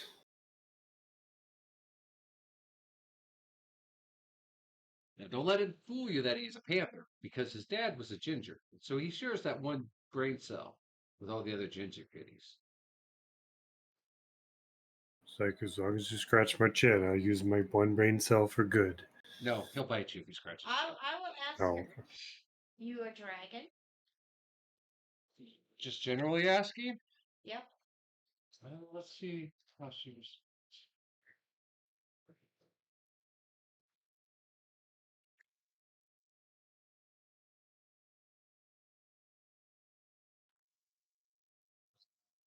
She says no. And I want you to roll a. And I tell her she's lying to me. Yeah, I'm trying to figure out what that is. Insight? Yeah, let's go insight. 15. Yeah, she rolled 17 plus 3, so she definitely has persuasion over her. So you believe when she says no. Well, now what am I supposed to do with it? She's like, we're going to have to sit here anyways. So she picks Tercel up and puts him in on And the makeshift bed. Tercel is drunk and snoring as loud as you've ever heard a human being in your life. Well, and I want you, Sarah, while Tercel's snoring away and Evelyn picks him up to put him on the bed, I want you to roll a perception check.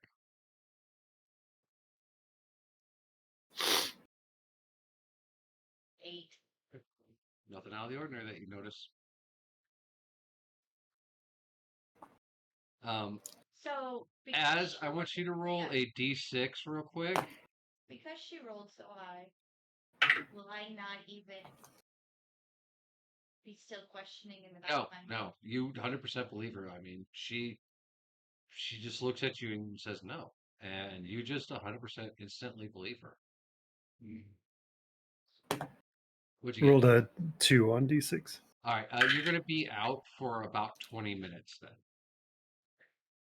That's how long you'll be unconscious for. Sounds about right. So is that a short rest? Yeah, that will count for him, and it will be a short rest. But I do, for funsies, because it's me and I like humiliating my players a little bit. I would like you to roll, let's say, a Constitution. Oh, please don't win the bed. I missed that. You broke up a little bit. What happened? Roll a Constitution. Oh. 19 plus 2 for 21. Okay, you're able to hold your bladder in while you're unconscious. You So did cut out. you I don't got pee. it. Okay. Yeah. So here. Do cleric spells come back on a short rest or long rest? What level are you right now? 9, 10. 10?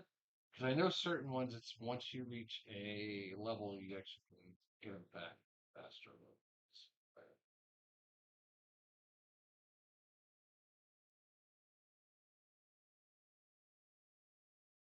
I'm getting expended spell slots on a long rest. So yeah, short rest isn't going to do much. I didn't take any damage, so.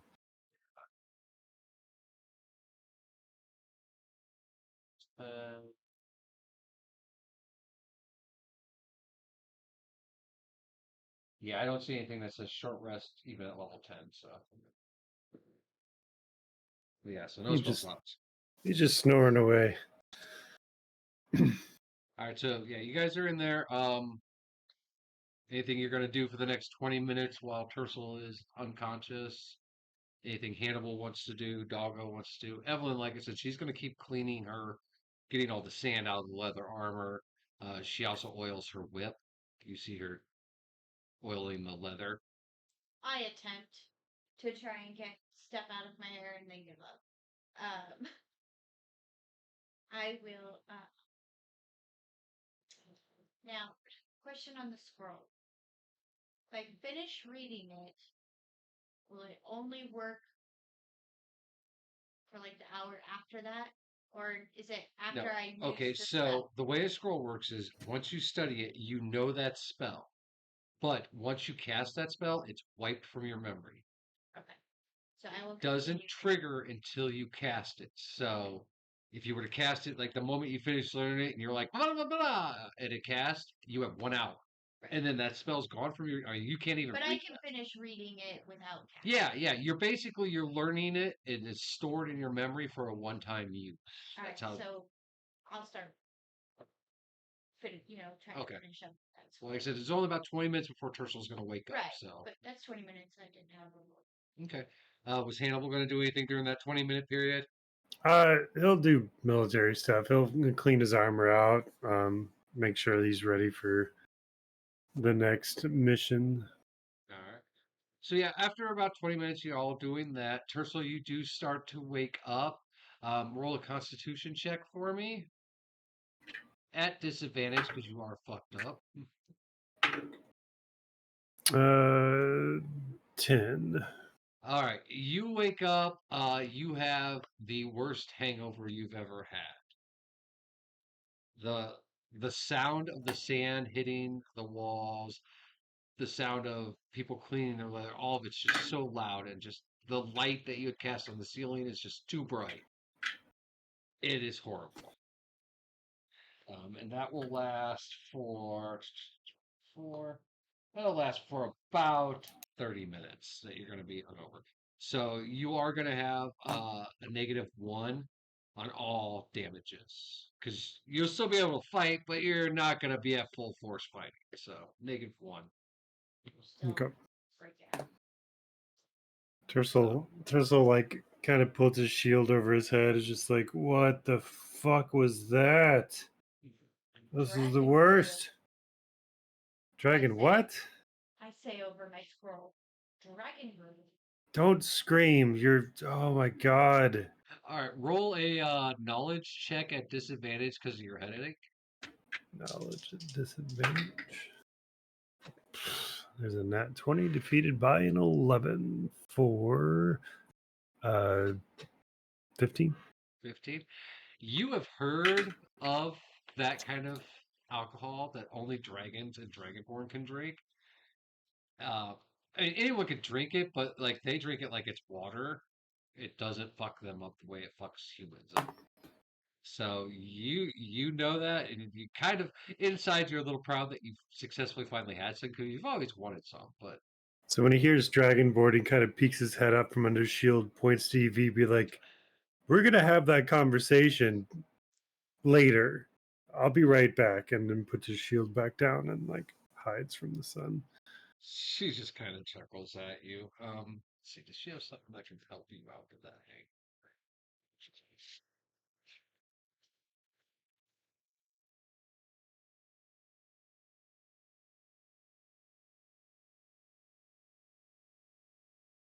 I really hate it.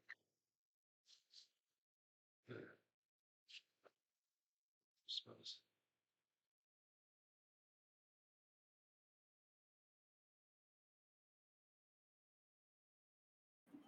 Sarah makes mental note No, she doesn't have anything that can heal you. that the next thing that she's going to work on creating is a hangover remedy. Maybe That's a some good like idea. smelling salts kind of thing Right? for yourself. Like the Tersel's she's gonna- resurrection medicine. One actually, all she's going to do is figure out how to make greasy cheeseburger and greasy fries. Mmm, that sounds delightful. It does. That's saying something. He doesn't like greasy burger food. I do once in a while. It's just not something I eat daily. And that's a good thing. Yeah. I have enough health problems. The last thing I need is fucking clogged arteries and more fat.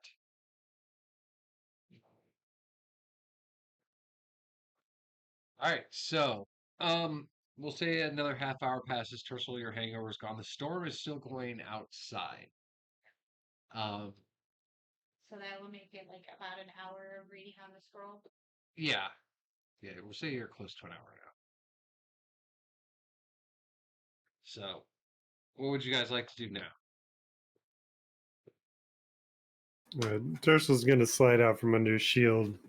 He's going to instinctually pull out his flask and go like, "Oh god damn it!" And then he's going to take his water jug out, and rehydrate a little bit. All right. Roll D10 for me. Actually, roll it twice. We'll make this a percentage. So the first number is Right, I have percentage dice. 47. 47. Yeah, it that water hits like it's never hit before. You are so happy to have water. Water's good. It's probably the first time Tersel's ever thought that, but Tersel's very, very Right. happy that he has water. Only in extreme cases will he resort to such weak tactics, but he's enjoying this water. He's like, oh god, fucking dragon brew? Seriously? Oh, Atlanta.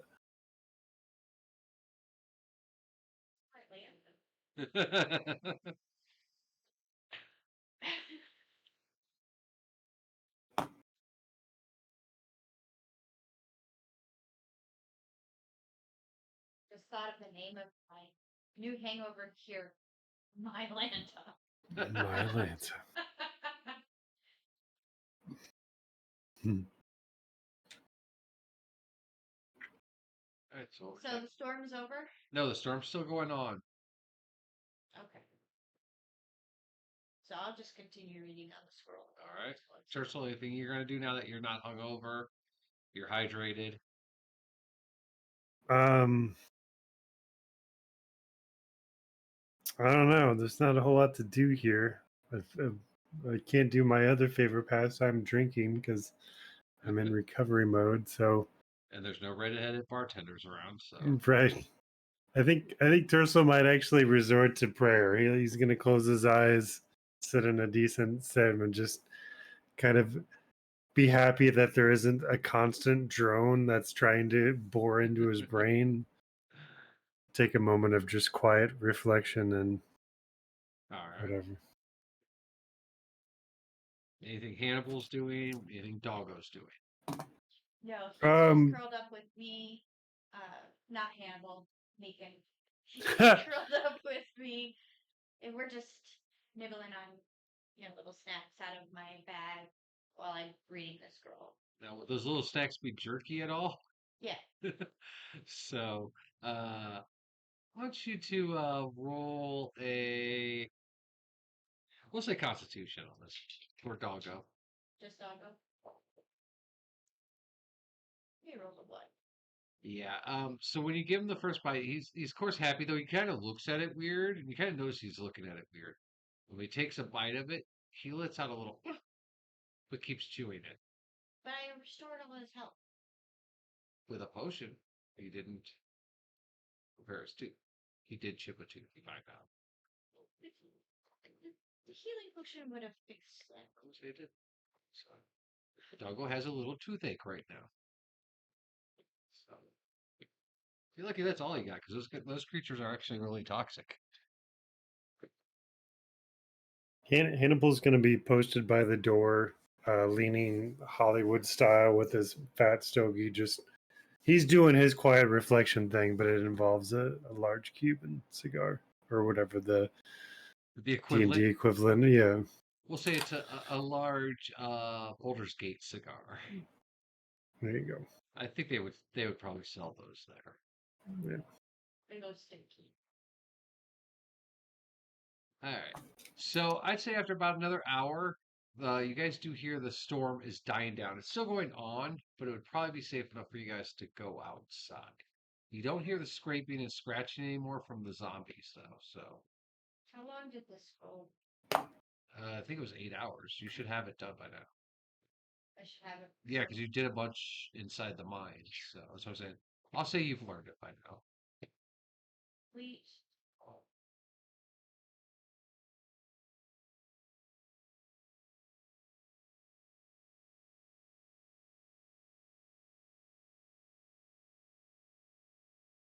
And what time of day are we at? Well, You afternoon or something? honestly don't know, and with the fact that there's 3 suns, you don't Oh, even know right. if time is considered the same. You don't even know if there's a night cycle at this point because you've never been here.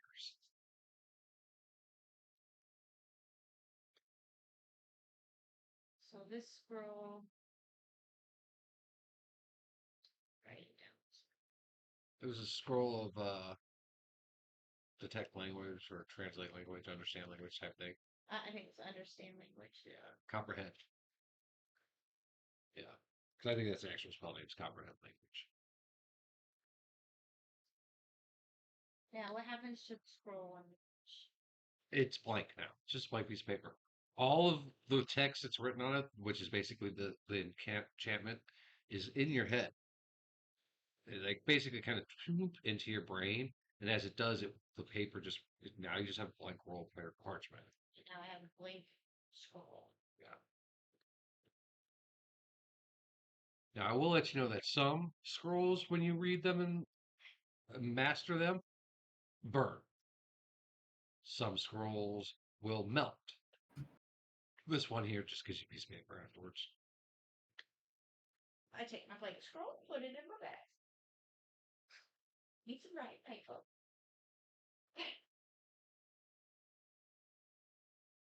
I do let Tercel know that I finished the scroll.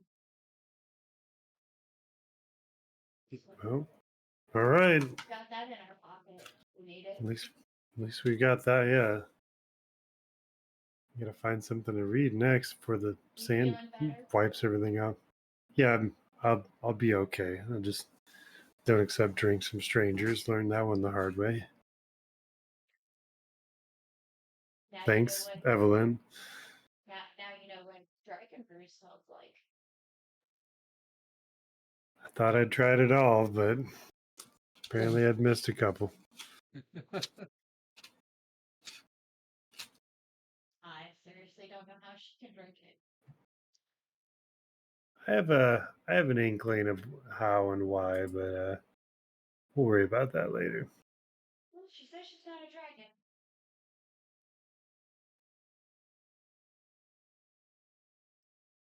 Alright.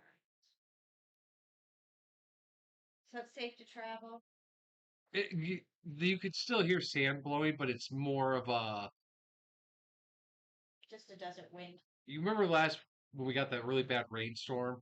Couldn't see, and then as it died off, it was still raining, but you could see outside and it wasn't horrible. That's what it's like, except for it's sand. So I have to get out of this room. Yeah, I think it's time to. It's pretty compact. A lot of stinky men and a stinky dog. I gotta get some fresh air. Fair. All right. So Evelyn slides the dresser over. Who's going to take point?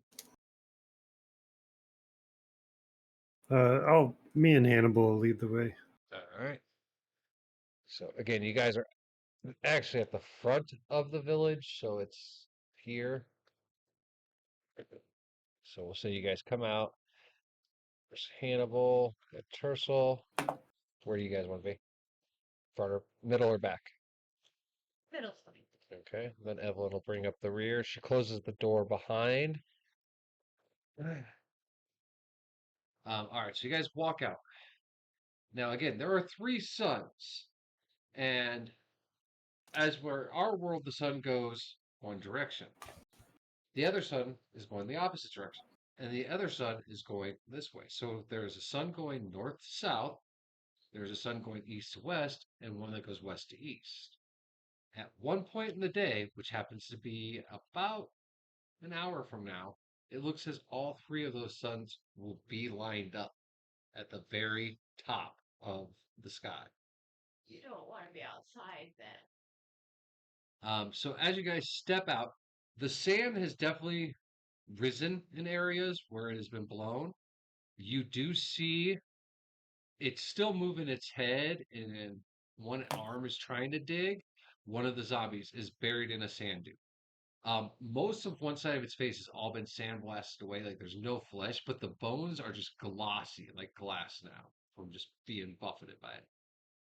You see down along the side of the building you're in, there's an alleyway, and the sand, wherever there's an intersection, you just see little dunes, some of them a foot, 2 foot, some of them 5 feet tall, where sand was just deposited from the storm. There is sand still coming down from the sky, but it's also on top of the buildings. So it almost looks like rain waterfalls coming off the side, where there's still just sand coming down. There are no roads that you can see because everything has been covered in sand. This sandstorm, of course, has its own little noise of like wind blowing and the particles hitting on things and grinding. So, like sandpaper rubbing on wood and stuff. But other than that, you don't hear anything. This village is extremely quiet.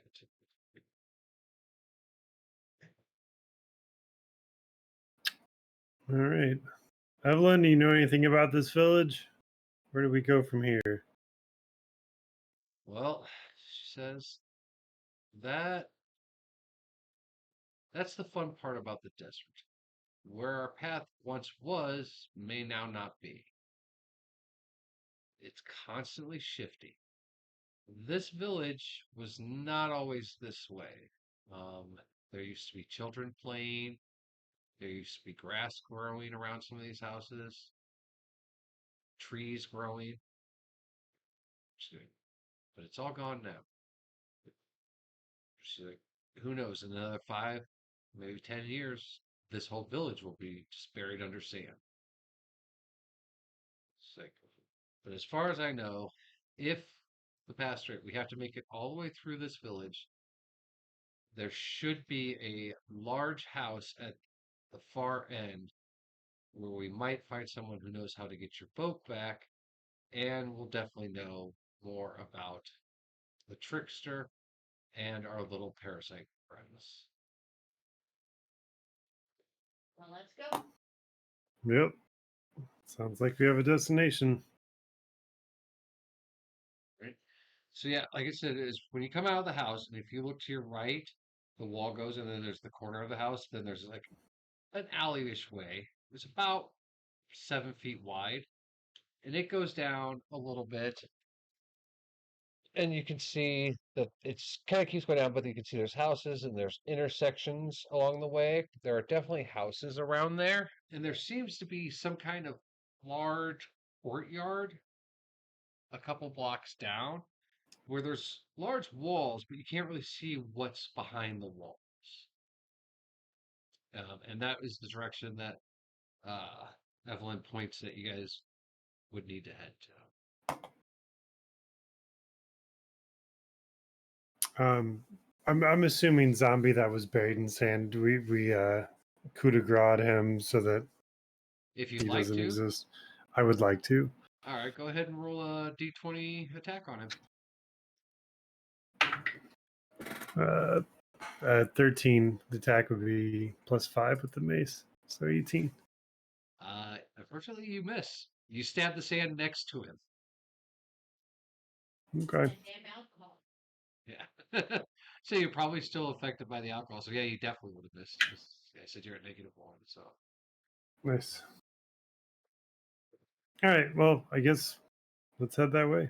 But I will say, when you stab down towards him, you can tell that he's buried really deep in there. He's probably not going to be crawling out anytime soon. Okay. Sorry. So you guys are going to head down this alley. Yeah. All right. All right. So as you guys turn down the alley, Now, like I said, the suns are almost directly above you, so the alley's pretty well lit. But there is like shadow from the buildings. And you guys cannot see over the roofs. They're about 12, 15 feet tall, depending. Some buildings are taller than the others. I said they're about 10, 15 feet tall, depending on how they were built. Some are taller than the other ones. So you guys can't see the roof. But as soon as you guys turn in the alley, you do feel a little bit of relief because, there is some shade. I just fucking do this. Just put it over here, and then you don't get a mic at all. I'll have to speak louder. See if that works better. We'll see. Okay. Stupid mic. As let me Work- know if you can't hear me. It's working so far. Huh? Well, it's now sitting on top of the DM book. So every time I need anything, I'm going to be throwing this mic around. um, as you guys turn, like I said, the alleyway does provide a little bit of heat relief, so it feels about 5 degrees cooler down this little alleyway than it does where you were. Not much, but for Az, and you're in full scale armor, aren't you? Yeah. Yeah, you can definitely feel a little bit of relief. I will say for everybody, uh, if you guys are outside for more than an hour and a half, you will reach exhaustion level 2, which will have effects on a lot of things. Getting inside other houses and stuff and taking breaks, drinking water can negate that happening. So it's just real life, like real life. If you're out in the heat, seek shelter. So Makes sense. now, as you guys do turn this corner and you guys start walking down this alley, like I said, there are sand dunes.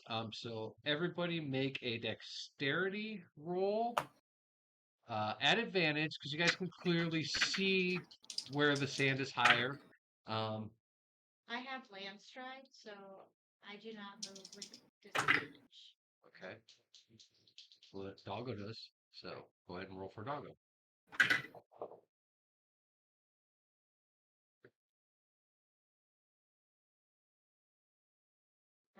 9. 9. Okay. I got a 17, and Hannibal got a 14. All right. Let's see what gets here. Oh, 21. Yes, she's good. All right. So yeah, you guys make it down the alleyway. You guys try to avoid the larger sand piles to step over and, kind of move around it. Sometimes it gets kind of tight in the alley doing that, but you guys make it about halfway down the alley when all of a sudden out of nowhere you hear crying. And it is a mourning cry, like very sorrow-filled cry coming from somewhere around you guys. You guys can't actually pinpoint it, and it's just going on, it's just like a sobbing, crying sound.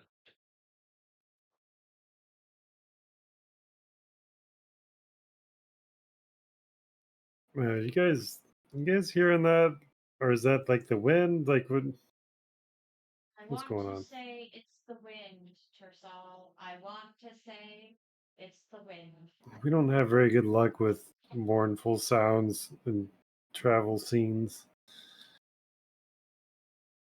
I swear to God, Sarah, if you tell me there's a red or blue ball in front of you, I'm going back to the fucking portal. I don't even know what to do. I'm not seeing that. Okay, that's good news.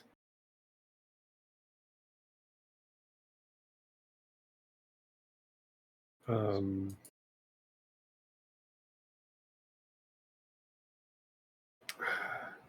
so like maybe getting from one side of a corner to another, could I use that to kind of triangulate the noise? Is it inside of buildings or is it just It's loud everywhere? enough you hear it, so but you cannot tell if it's inside or out.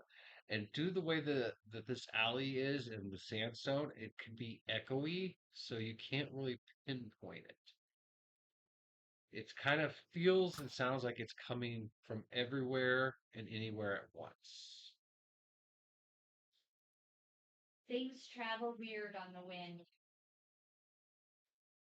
And I Let's say we just continue forward.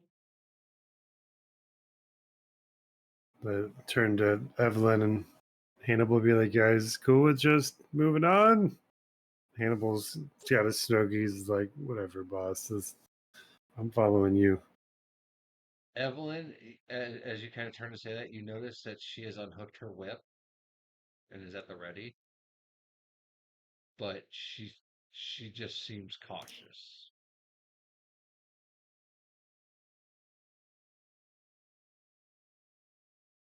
So you guys gonna continue down the alley?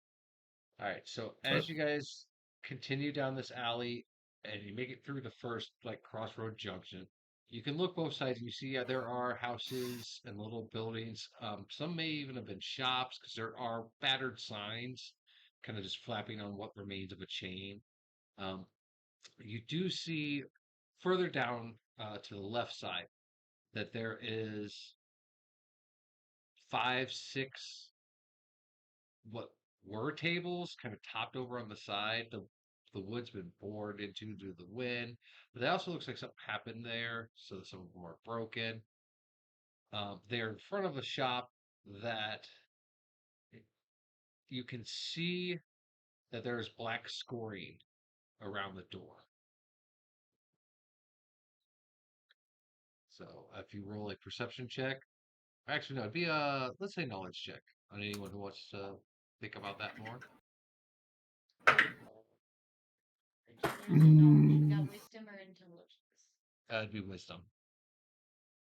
I got a 21. Just got a 19 wisdom. It's both of you are high enough to know that that looks like a fire probably happened in there. What kind of shop do I believe it is?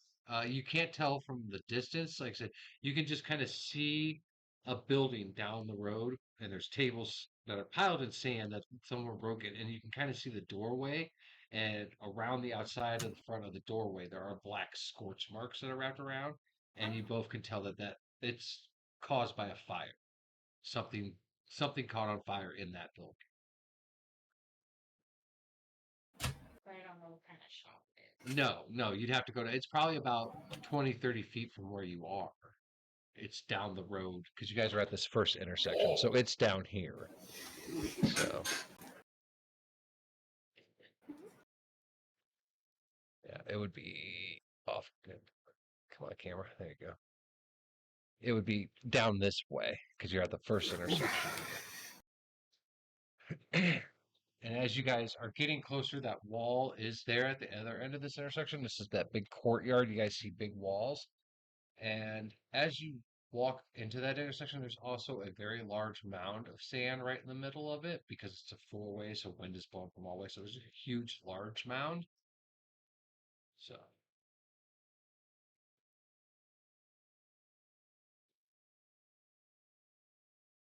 our destination is straightforward. That's the general direction that Evelyn believes where the building should be. It used to be there, but like she said, the desert has moved things and destroys things, buries things. So she's not 100% sure it's even still where she thinks it is. And there's a wall all around it. Yes, this looks like a giant courtyard where you guys are at. There's a giant sandstone wall. It's about 12 feet tall. There used to be what looks like intricate metal pieces on the top of like the four corner area, but those have been sanded down over the years from the sand. So now it's just like a little metal nub on top of it.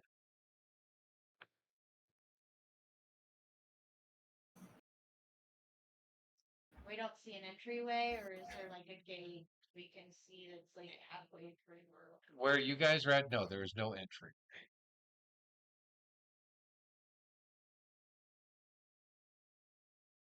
I'm curious. I'm gonna walk down along the courtyard wall, All right.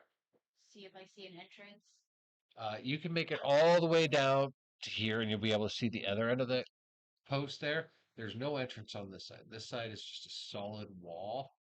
Like I said, it has been battered by sandstorms, so it is very almost polished, smoothed in spots. Um, and as you're down that far, you can tell that there is that burned out building. It was a shop, but you cannot see anything inside of it that tells you what that shop used to be. It's all been burned. So you just see a burned out room, like as you kind of look in that doorway from where you are. Without going in to investigate, you wouldn't be able to tell much detail, but it definitely looks like whatever in there is completely gone. All right, so I will join back up with the others. All right. Teresa, what were you doing while she did that? So seeing her kind of scope it out, I think he'll do something. Maybe go down the other side of the wall and see what he sees. Well, Because you're at this intersection here, so if you're going to continue down the alley in the direction. Yeah, Okay. So as you get down that alley, are you bringing Hannibal with you? I don't know if he heard that. are you bringing Hannibal with you? yeah. Okay. Figure out something here. Sorry to ear headphone users if this is making a lot of noise. I'm gonna try to. See, I wonder if Discord's got your camera as a microphone because it's not making any noise at all. I'm Yeah, gonna that look real. camera's Yeah, I'm gonna look real quick. Where's my? I bet it did the old fucking device switch on you. No, I've got 5 choices, so the one that's clicked right now. Let's go to the next one. Better? Same. safe. Better? Gone. No sound. Better? No, No sound. Best? No sound. No sound. So this one here and this one here both say US 2.0. So Discord has you queued up. I can see your green outline on the video, but I'm getting nothing out of the yeah, there's no headphones. sound coming out Okay, of those two. there you're back. What about now? Now you're lesser quality, but I can hear you. Okay, so this one is labeled microphone.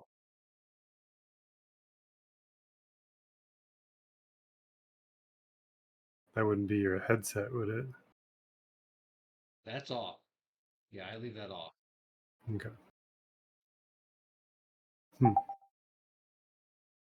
This one, So speak again. this one, Yeah. That one's pretty clear. this one is labeled 2.0 camera on Discord. So go back to the one previously that was quieter, and then get closer to your mic and let's see if the volume changes.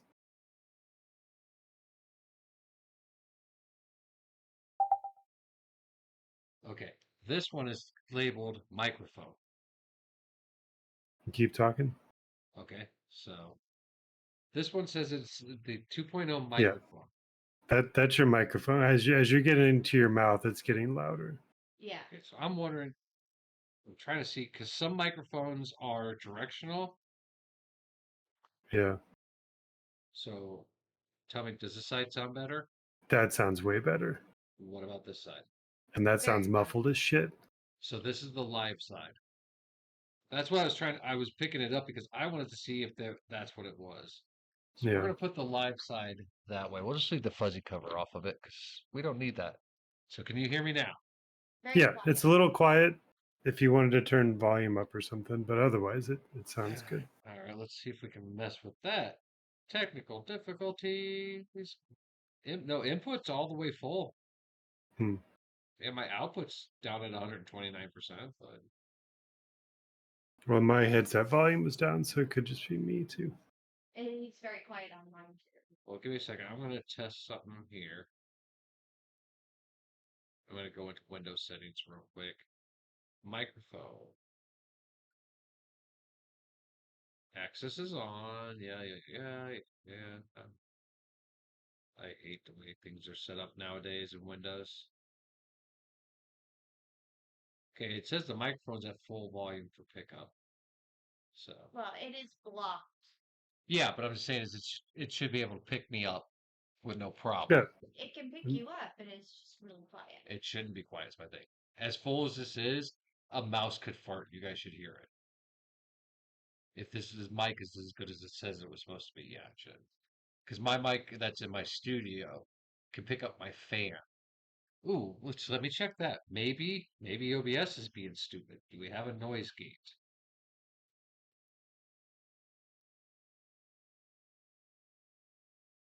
Because if there's a noise gate, that could be what is causing some of the problem. No, there's no noise gates. So, oh well, we'll project better. How about that? It's reading you more consistently than the Than it was camera is, so before. All right, I'm just fucking. Why do yep. things change without asking permission? Yeah. All right, so Gotta keep. Tercel, you are gonna go down the alleyway a little more towards it. He did Right. say he was taking Hannibal. Yeah. And you're taking Hannibal with you? All right. So as you two head towards that alley, the crying stops. I want you to roll a perception check. I missed that last part. What's up? Roll a Crying perception stops. check. Perception. Okay. You and Hannibal both. Right. Hannibal rolled a 9. I rolled a 22. All right, that's more than enough for both of you to notice that the crying has stopped. And as you walk past that giant sand dune that's in the middle to go down that alley further, on the ground is a small child like creature. Its skin is leathery and in spots it has been worn away, and you see glassy bone. At the skull, the back of the skull, it has been completely sandblasted away, and it's just glassy skull. And it slowly turns its head. You hear creaking as like the skin and bone are moving, and it lets out that same chittering scream that the other ones did. So we'll say it's right here behind you guys. And at that time, you guys hear a bunch more chittering.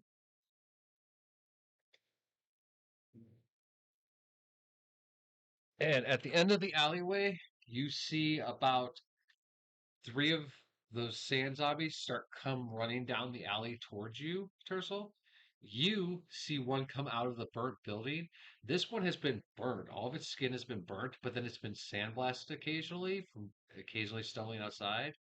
So it is very much like burned and then sanded leather, and its face has got exposed spots where its teeth are out. So, um, and at this point, roll initiative. Oh boy.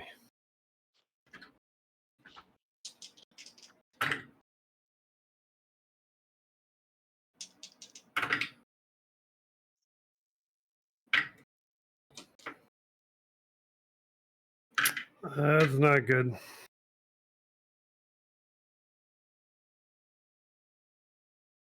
What'd you get, Tercel?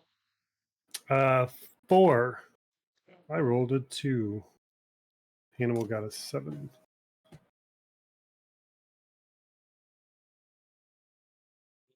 So we'll say Group A is the ones up by you, since they rolled shit.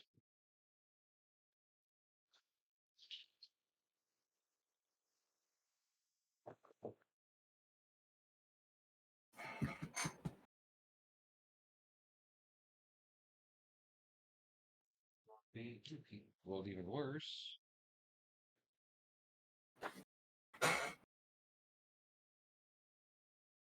Burnt zombie.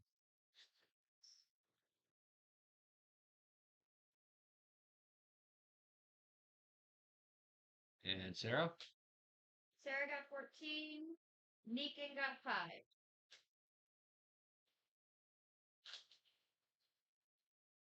We are flat-footed today. Yeah. Alrighty. Well, Sarah, you lead us off on this combat. Oh, damn. Yeah, the zombies rolled shit. You all rolled shit, so. This freaking mic stands even there. Alrighty. And I know the one behind me popped out of the store. Well, yeah, that one came out of the store while the scream echoed through. Alright. I am going to fire one of my explosive charges Alright. at this guy here. See if we hit. I rolled a 1, but I'm lucky, so I get to reroll. Oh God. So,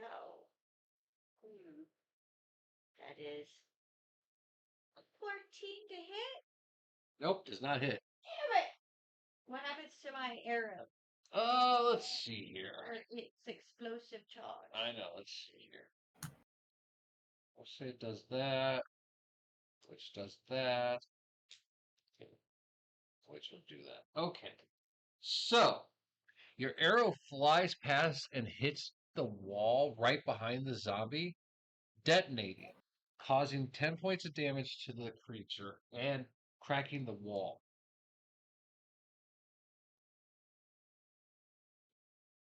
Okay.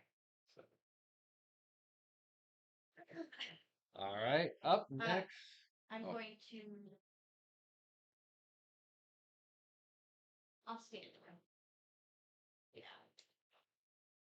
That way, if she wants to do anything. Evelyn is next, and she is going to step up to the little child thing that's around the sand dune.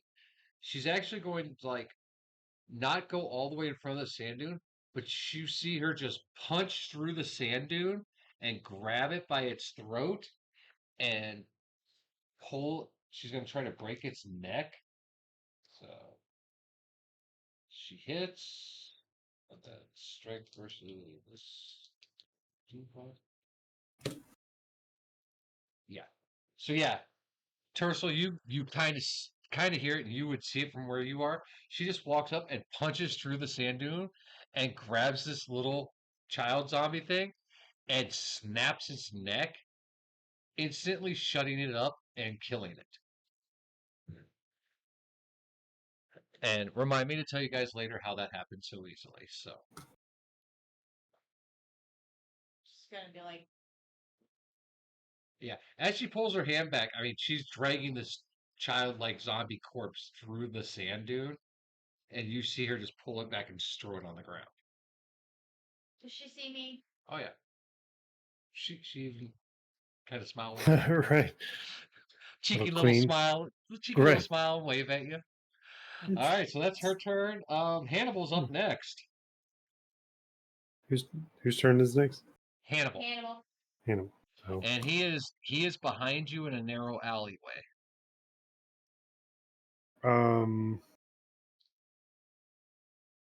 I guess it's kind of a single file alley. Yeah, this is a Okay. very narrow alleyway. So Hannibal gets ready to get in front of Tercel, but Tercel kind of facing forward, puts his hand behind him, tells him, no, it's fine. And Hannibal will kind of get out of the alley and maybe make his way to Sarah to help out. All right. So against. I'll say He'll form a Abel, line so that let's kind of go over here. whatever All he right. can do to be. So All right. Okay. All right. So it's the burnt zombie's turn. It is going to shamble. 5, 10. Yep, it would hit you. All right. So it's going to lash out at you. 19 to hit. Yep, that hits. All right. 7 points of damages as it rakes its claws across your face. Doggo's turn.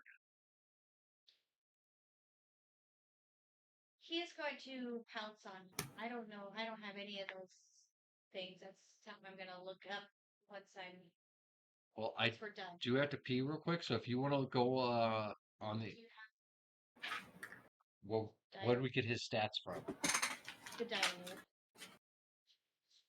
Let's say it might be faster to look up on DD 5.E Direwolf stats. So I don't remember if it was a monster manual or. It was the monster manual. Okay, if it's monster manual, yeah. Take that. See, I have to make so.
As bite as actions on the wolf.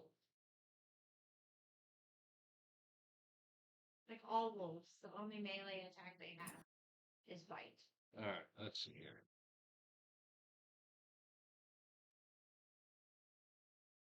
Yeah, same with Direwolf on D20. I will say do a strength. Just do an attack. We'll treat it like a tackle. Like a tackle. So, but we'll add because normal tackle wouldn't cause damage, but thanks to the weight of him, I will give you a D6 of damage if successful. The zombie will have to roll a dexterity save. Tackle. Just so you know, the zombie rolled a 19. 1d8 damage. Yeah, 1d8 damage if successful. If unsuccessful, half damage. So For his tackle, it rolled an 18 plus 5. so it will hit, but the zombie does move out of the way enough that he's going to take half damage. 18 plus 5? Yeah, because he rolled a 20 on his dexterity. So he would still, he's still going to get hit. Strength against strength. Oh, if you want to go strength against strength. With the tackle? Isn't that strength against strength? I'm saying that it'd be dexterity because the person would get to move out of the way of the attack. So a D8 halved. I rolled a 5. So 3.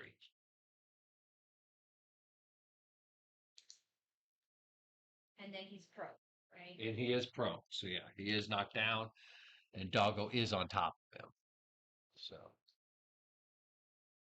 All right. So that will stop him from his next move until Doggo gets off because he would not have the strength to lift Doggo off. So I will say he is prone and possibly unable to move. He may be able to attack, but it'll be at a disadvantage. So, but it is Tursel's turn. Okay.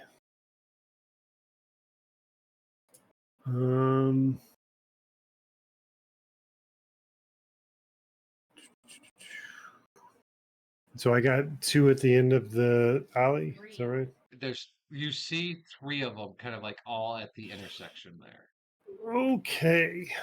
Um, in that case, we're going to cast Guardian of Faith. So,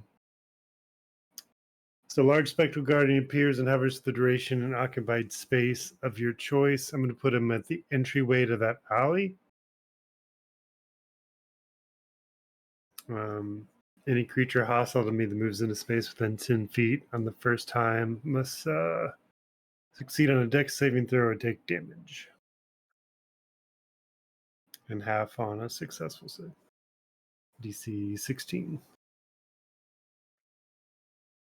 And it's So, if they're not in it now, then it's when they first enter it on yeah, their turn. I'd say they're not in it yet. Okay. So, So that'll you be did his. basically make a security border on that entryway. Yeah. That's my action. I don't think I have any decent bonus actions really. So yeah, And- we'll call that my turn. I'll back up a square so that my ass is sticking out of the alley, but I've got maximum All right. range. So your ass is right up on that sand dune then. Okay. So because that sand Cool. dune's like right at that corner of that alley. All right. What was the range on that they have to enter? I think it was 10. 10 feet? Okay. Because these zombies are all going to move as a group, but they'll roll as individual. So this one's actually going to climb up to the top of the corner post and dive at you. So it will be doing a dive tackle attack. This one will walk straight through your thing.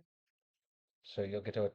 Will do its attack. And this one here is going to like kind of wall Spider-Man as it runs on and it's hanging on the wall above you. So yeah, here. So this one's actually like clinging to the wall like a spider. No, the other one's gonna jump at him, so we know that that one's mid-attack. Okay, so what do they Dex have save to? DC 16. 16. All right, so first one is the flying one. He got a 6. The one that walks through got a 15 and 19 for the one that's Spider-Man. All right, so the two that failed take 20 All right. apiece, and the 10 for the one that succeeded. And that's 50 damage, so I've got 10 damage left to give before it disappears. Okay. All right. So the one who dives at you, you need to make a reflex save because he's gonna try to tackle you. 10 plus 2 dex for 12. All right. He rolled a 18. So would an 18 hit your AC? Yes, it would. Okay. You're able to move out of the way, but he does hit into your shoulder. He doesn't tackle you down, but basically, like as he's flying, his arm smacks against your shoulder and scratches you for 4 damage. Okay. And then he is prone on the ground. The the one that is Spider-Maning is just hanging on the wall, and it starts releasing that chittering noise. And the one that walked through that is just there. He's just at the end of the alleyway, and he's gonna stay there. The kid zombie's dead, so I can take him off the list. So that's gonna bring us back around to Sarah.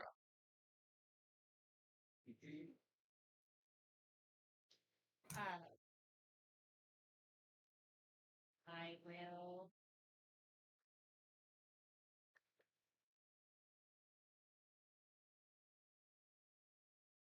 take my crossbow, put it up against the guy's head that Negan's got pinned to the ground, and shoot him. All right. No explosives. I will say this is at advantage because it's point blank range. Nat 20. All right. Yeah. So that's double, right? Yes. So roll your damage twice.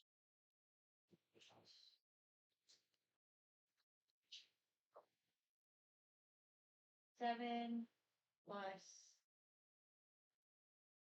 No, just 7, right? Yeah. So 7 7 damage. All right. So yeah, it now has a crossbow on its head. It's still alive. It's still chirping at you. It's crushed under Doggo's weight though, so it can't move. Hannibal. Oh no, it's Evelyn's turn. Um, Evelyn's going to shoot at the one that's Spider-Maning on the wall with her bow.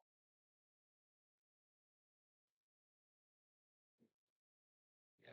So she hits.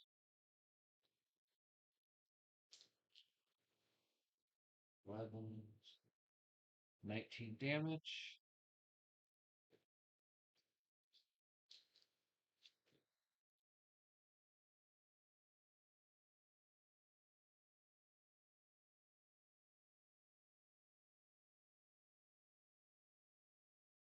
Right. And then now it's Hannibal's turn. Okay. So he'll move up to the one that's been pounced on and swing at it. Okay. Assuming I get advantage. He's pinned to the ground, so yes. Okay. He is pinned to the ground with advantage, but I'm going to have either it be a disadvantage roll because Doggo is on top of the creature, and he would be covering most of it. Like as where you walked up, basically put a gun to its head. If he's swinging at it, it's a wide arc, so he could hit Doggo. So I either want it at disadvantage or I want Doggo to roll a dexterity. Well, at the beginning of that, not yet. Did you catch all that? It blurred up. Something like I would have been advantage, but Doggo's in the way, so it's disadvantage. So is it just a straight attack roll now? It's either going to be done at disadvantage because Doggo is so large he's over it and you were swinging, or I'm going to have Doggo do a dexterity. I'll let you two decide which way you guys would rather have that. I don't care. Doggo can do it. Move his head out of the way. As I'm saying, Okay. Doggo could be smart enough to move, sensing that he might get hit. So I'll allow that, or allow him to take it at a disadvantage. So that's 12. 12. Okay, yeah. I'll say Doggo moves out of the way as the blade comes down. So we'll just roll it as a regular roll then. Didn't catch the end of that. I'm going to Yeah, I throw don't this know. mic in the fucking garbage. How about that?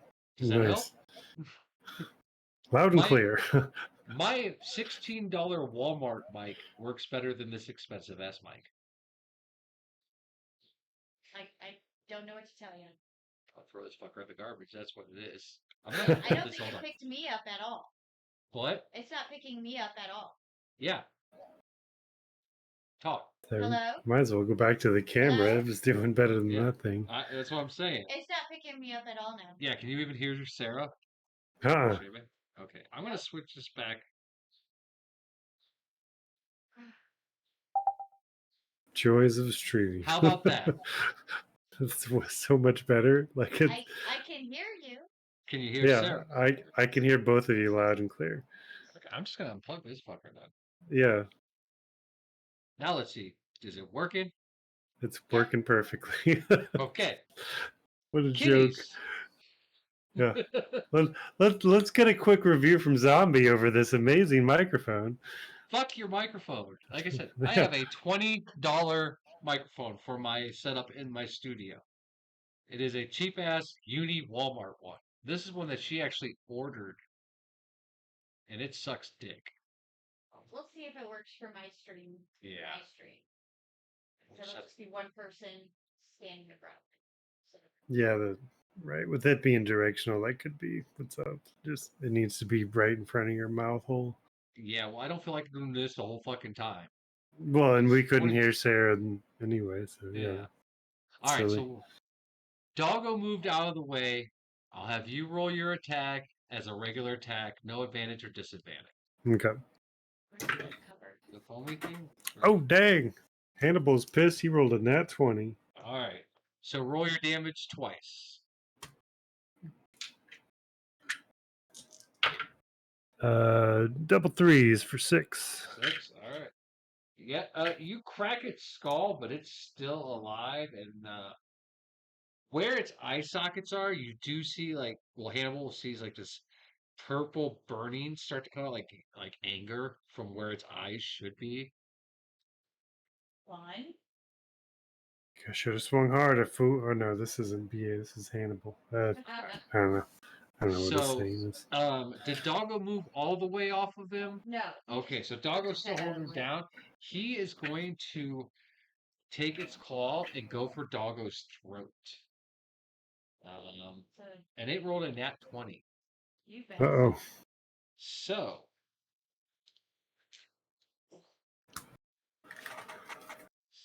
12, 13, 14, 15, 16. 16 damage as it scratches, like rips that doggo's throat with its claw. Well, I'm certainly glad I healed him. 16. 16. Yeah, the monsters get critical hits too, guys, if it rolls that. So then it is Doggo's turn. He's going to retaliate back with a bite to the neck. Alright.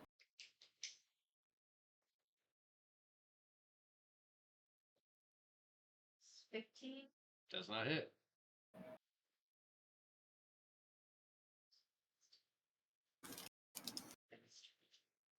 Alright. Alright, Tercel, it's your turn. Crushing damage as he continues to be on top of him. No. But it is Tercel's turn. Okay.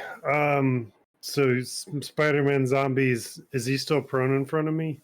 No, that was the one that jumped at you as prone. The Spider-Man one Okay. is still hanging on the wall. Oh, okay. It's like Well crawling then, at you. I'd But like to. it did take an arrow to the face. Oh, nice. What's the I'll try to damage whack the prone zombie Alright. while he's in front of me. I get advantage since he's prone. Yeah, I'll say you do. Okay. That's a nat 20. All right. And I'm going to use Divine Strike on this attack as well. Rolling in 20s. So Don't jinx it. do I get double Divine Strike damage too? No, you wouldn't get the Okay. double on the Divine Strike, but you get double on the hit damage, and then you add your Divine Strike. All right. So that's so when I double it, do I double the bonus too, or just the dice? Just the dice. You roll the dice Okay. twice, add your bonus, and then do Divine Spite on top of it. So I got 8 bludgeoning from the mace and 8 from the divine. Alright. So 16 altogether. Bonus section.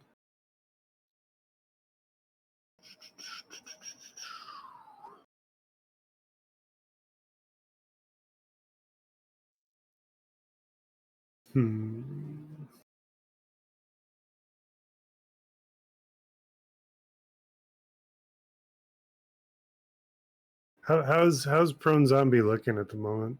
He's looking rough. Okay. I'm gonna go ahead and pull out another spiritual weapon then, just a level 3, and we'll use an attack on that guy. This hallway's or alleyway is definitely getting crowded. Yeah, that's a miss at like 9. No, doesn't hit. Okay, that'll be my turn. Alright. Okay, so prone zombie is going to stand up. As it does, you hear snapping, and you see that where it's been hit on one shoulder, like the clavicle, is now broken and it pops up, and this one arm is kind of laying like off to the side. It's not usable, but it will swing with its other arm at you, Tercel. And it misses. All right. Now, Spider-Man zombie is going I was to. gonna say, so I got 10 damage to give to somebody close to that Guardian of Faith. Yeah, they would actually be. Yeah, he would. No, because the prone one was there. So, yeah, it'd be the one that's still in the back. He hasn't moved yet. Okay. So, So when the time comes, so yeah. all right.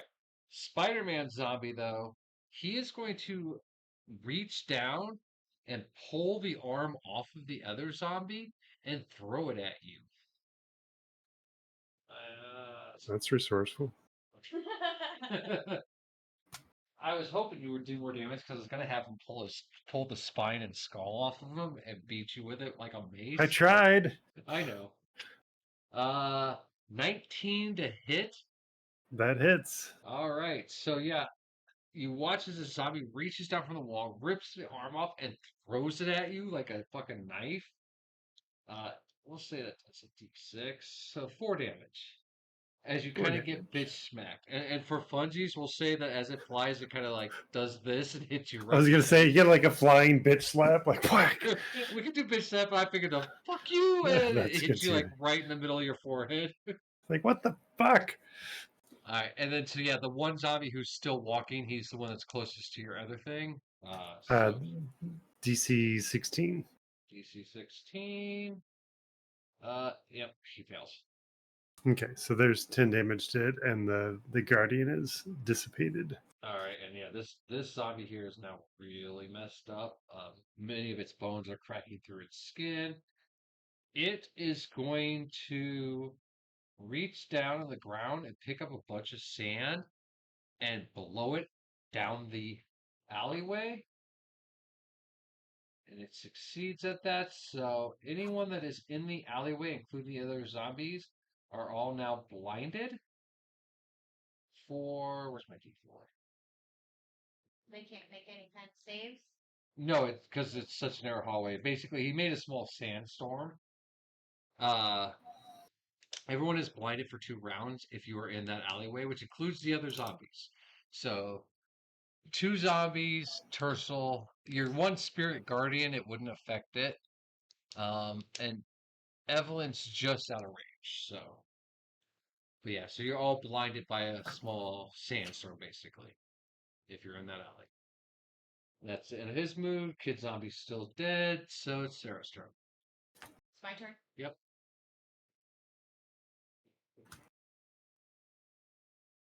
And I will be like, fucking die already. Cock my crossbow again. And Alright. that is a 17 plus 4. Hits.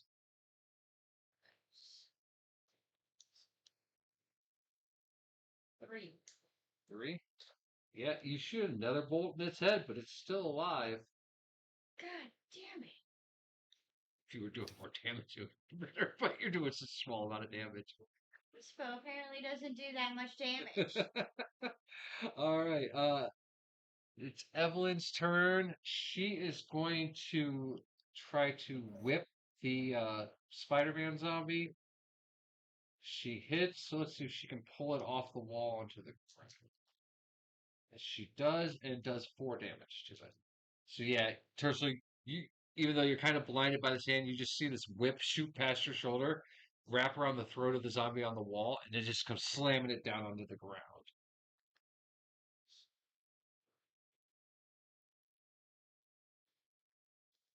All right, then it is Hannibal's turn. All right, he's going to swing at prone zombie, and he's going to miss because that's what Hannibal does. And Maybe you should have left him and brought the other one. No shit. Negan got 14. Negan was already back far enough. Oh. I'd say he stayed back, still holding it back because he kind of expects people are going to keep hitting it. So, but it is after Hannibal, it is the bird zombie. So again, he's going to try to go for the throat of Negan. 18. Yeah. All right. 12 points. Okay. And then Cries out. it's Doggo's turn. Doggo cries out. Yeah.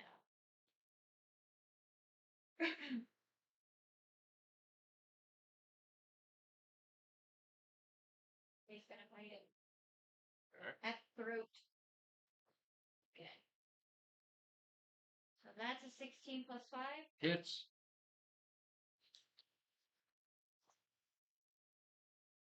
4, 5, that's 9, 12. 12. All right. So yeah, Doggo rips out what flesh is there in the thing's throat, and it's not able to make that chittering noise anymore as its tongue also gets ripped out with it, but it's still alive. But it's not moving well. That purple light in its eyes, it's very angry, is actually kind of dimming a little bit, so it's not doing great. Tercel, your turn.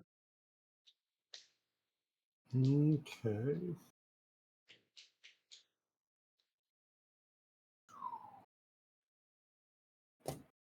All right, so Tercel's blinded. He's not very good with the mace anyway, so he's not even going to think about it. But closing his eyes, he's going to bring his mace to his chest and say a prayer, and we're going to channel divinity and turn undead. Each undead within 30 feet make a wisdom saving throw. So there's 3 of them. Yeah. Right. Failed, and failed. Are they? Oh, wait a minute. One of the, I mean, Is he close hold on. enough? 30 feet? Huh?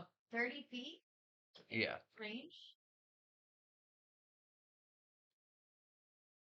25, 30. He can't move though. He's on the ground prone, so he won't be able to get away. Well, what's their challenge rating? Their challenge rating is a CR 12. 12? Yeah. God damn. Yeah. You guys are high level, okay? I gotta give you guys a little bit of a challenge. If I All had right, put well, the actual zombies, they're a CR 1, you guys would have farted on them and they would have died, okay? okay. Well, then they all have to move away from me. Okay. The one who is pinned down by the 900-pound dire wolf cannot move away. So that's why I'm saying he's not going to be included in it because he can't get away. But the rest of them will run away from you. How many feet? How many feet do they run away? Turned creatures must spend its turns trying to move as far away as it can. Can't willingly move to a space within 30 feet. So it's their On, movement. on their turn or right now? Spend its turns. Spend their its turn. turns. Yeah. So Go it'll be when it as goes to far its turn, they distance have as to they run. can go with each For Yeah. its action, it can only use the dash action to try to escape. Yeah. So right now, none of them have to run right now. It's when their turn comes about. Okay. That was the main point I was going to say. Okay. So they are all. I'm just going to put an F next to these 3, this group, so that I know that they have to flee. And Okay. bonus action, my spiritual weapon attack, whatever is closest to it. It'd be this one here. Okay. That's missing an arm and is not doing well.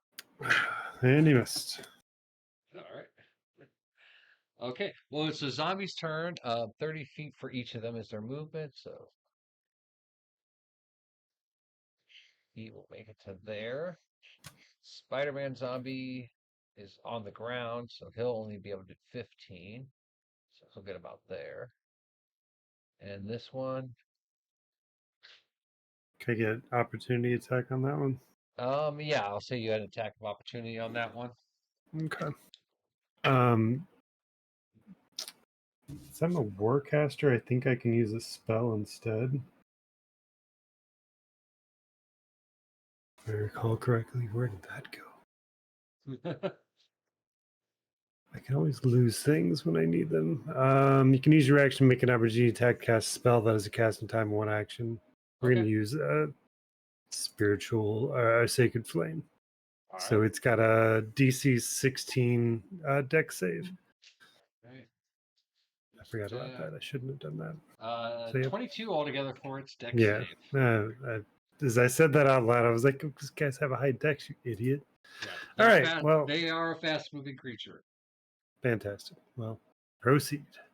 All right. So yeah, they have all dipped out. They can't do anything else that turns. The kid zombie's dead. So Sarah, it's your turn.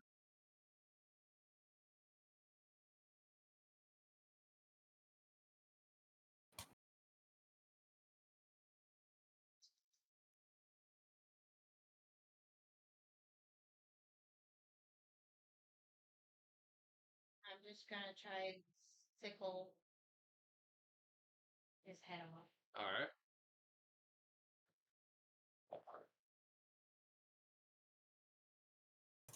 15, Does not hit, but you can do advantage because you are flanking him. 17. 17 does not hit. All right. I'm just frustrated with this one. Hannibal. Stomp his head in, but I know my little tiny foot. Not gonna do Hannibal will swing away. 13. Does not hit. Mm-hmm. You are at advantage, so you can roll twice for this. Oh, really? He's being held down by Doggo. I mean, you guys are kind of at an advantage. All right, 17 for the second one. That still doesn't hit though. Still Cool. Or All right. Well, it is that bird creature that's going to try again to rip out Doggo's throat. It only gets a 5 plus 2, so 7. that misses. Yeah. All right, then it's Doggo's turn. He's gonna do another bite. That's good. 19 plus 5. Yeah, that hits.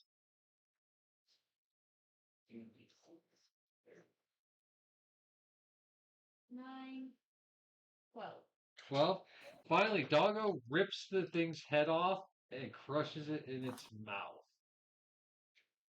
He's like, he's so pissed. You guys are going to be pissed. I think I had 8 health left, and all 3 of your attacks were missing. And I was like, oh, God, come on, you guys. All right, so it's Burnt Zombie is dead. Doggo did his attack. Tercel, it's your turn. So I'm still blinded, right? No, This would be the last. that storm would have went down by now. Oh, okay. It was a small spell, so it wouldn't last. Who's directly down the alleyway? All right, so you've got the spellcaster one is there, Spider-Man went around the corner, and the one that's all tore up went around this way. The God, lower I'm than halfway you tempted to cast see another the spellcaster. Guardian of Faith. That'd be my last 4th level spell, though. Well, you gotta remember when it comes around to their turn, which is right after you, they're gonna take off and have to keep running. True. Man, You don't have any ranged weapons. I do, but I don't know. Like, I doubt that I'm gonna hit it anyway.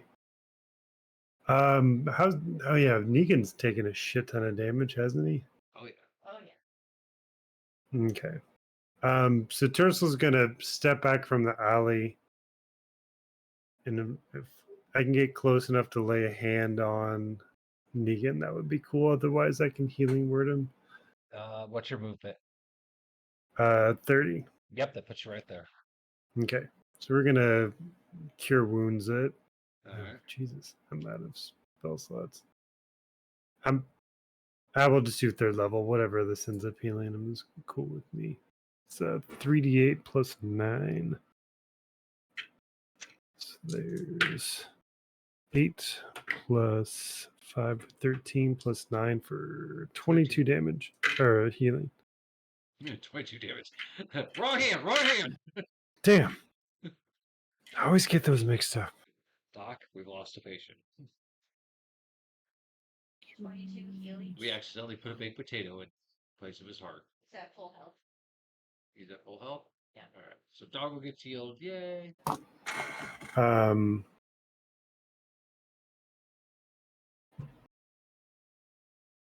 guess that's about it. I'll leave my spiritual weapon there for now, unless it needs to be within a certain range of me. I don't think it does.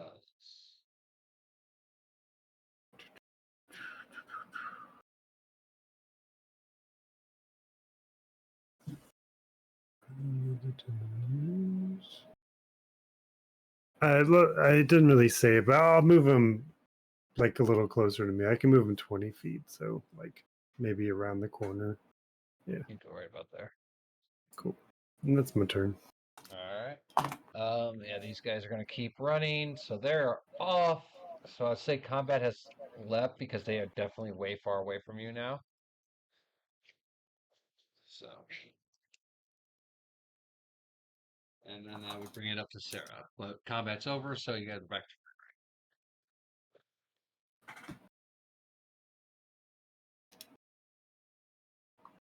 I just been like, son of a bitch.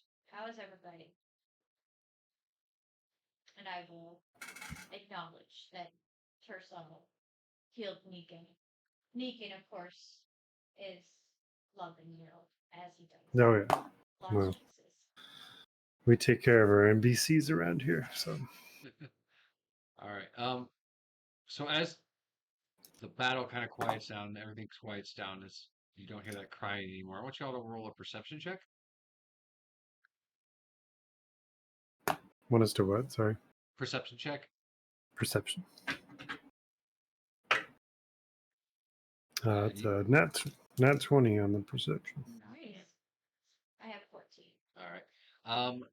You guys hear water, like running water. Terso, you can tell that it's coming from whatever's on the other side of this wall of the courtyard.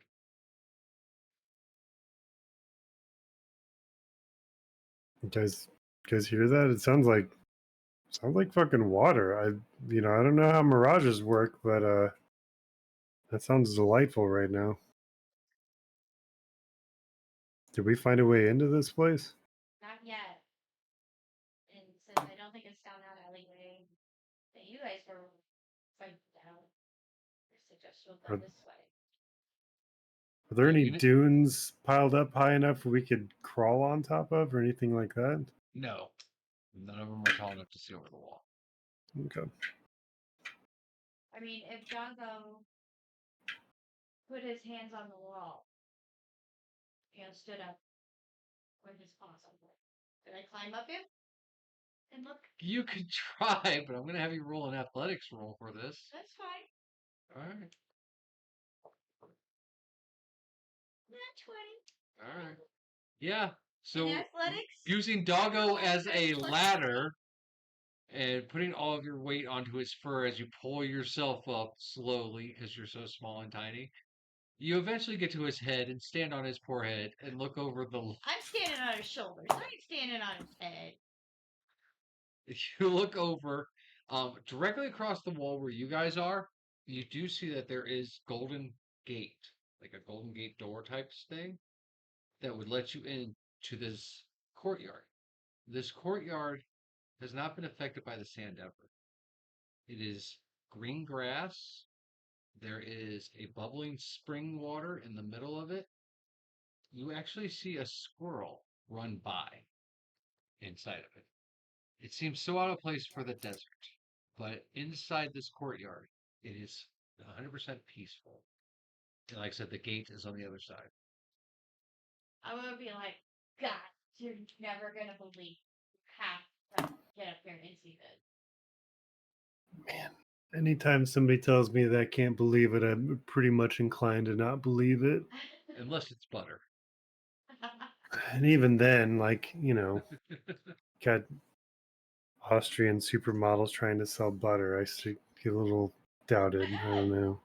I remember those commercials. Oh Hmm. my god. I didn't watch enough TV. This It's was probably a been in good the thing. 90s. Yeah, I didn't watch commercials in the 90s. I left the room or turned the channel. There is a gate along the other side if you don't want to climb up. But this is freaking awesome. Just remember, we got a trickster out here that pretty strong magical effects. We got to be real careful when we go to this courtyard. It could be the trap of traps. It could be. But I'm all for getting out of this fucking alley. I'm gonna stand on the top of the wall and walk with you guys. Negan can walk Yeah, with us. look out ahead of us and we'll walk around to that gate. All right. So you guys make your way through the alley with Sarah walking on top of a wall like a small child. Well, I'm afraid if I take my eyes off of it, it's gonna disappear, and then I'm gonna look like an idiot. So the people walking in the alley, you're good, but I do want you to roll a dexterity. 18 What are plus we doing? 3. All right, so you successfully make it along. So we're saying you guys are going this way, or are you going this way? Going this way. All right. So Sarah is walking up on the wall. She makes it to this corner with no problems. You guys, of course, are walking, so there's no problem. I'm gonna say your weapon disappears. Yeah. Okay. Um. So as you turn that corner and start walking down that way, Sarah, I'll need another dexterity check. What kind of check? Sorry. Just for Sarah. Oh, 19 plus 3. All right, so you Successfully make it all the way down here. You turn here. All right. So as you guys get to the gate, one last dexterity roll. They can't all be winners. 11.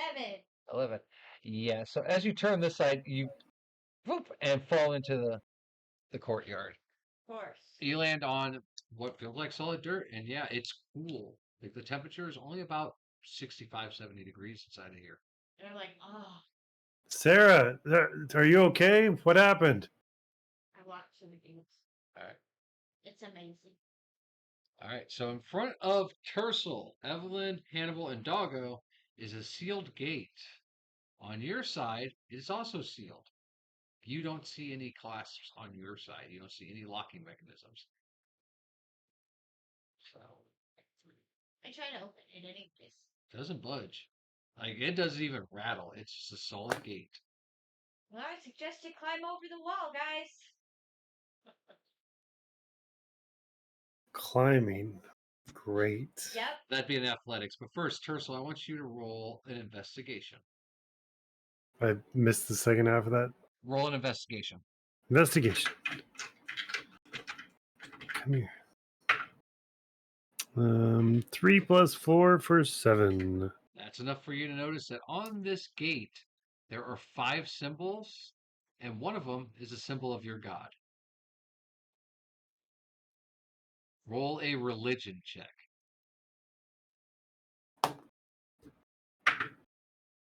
6 + 4 for 10. All the other symbols you know are also symbols of gods of good.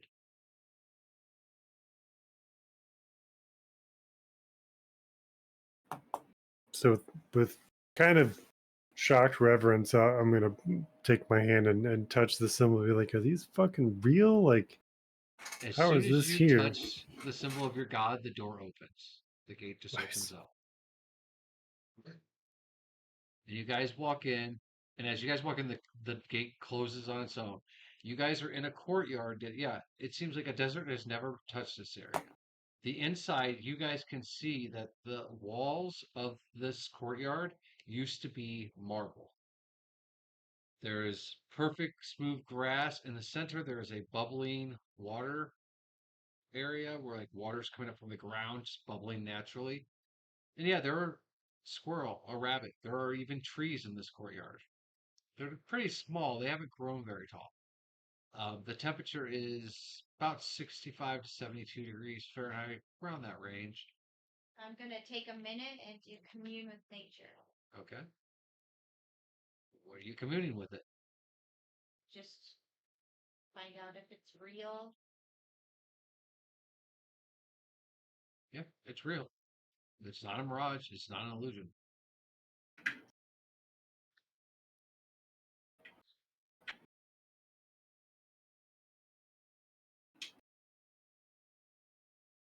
So it says, I gain knowledge of the surrounding territory. You have the knowledge of what I've told you, that this is dirt. It's not a desert. This area here has never been affected by the desert. So after my minute, I'm like, it's real, Tercel. And I I'm don't gonna go understand and it. get a drink from the bubbling brook. What'd you say? I said, I'm going to get a drink from the bubbling brook. Okay. Yeah, you put your hands in to scoop a little bit out and tentatively drink it. It is ice cold. It is delicious. And I tell Meekin to come take a drink. I'll runs Did- over, laps up a bunch. Blah. Very happy. Assuming Evelyn followed us in, Oh yeah. no problem. No problem. Yeah, she didn't like catch on fire. Then her feet didn't light on fire when she stepped Okay. on it. do I recognize any other religious stuff in here? Was this, did it serve a purpose Roll of any investigation kind? check. 23. Yeah, you do see along the wall that there are various holy symbols of the what people would consider the righteous gods. They were carved in at various points in the wall.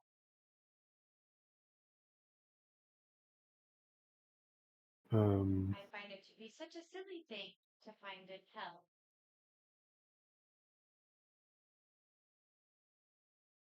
people didn't deserve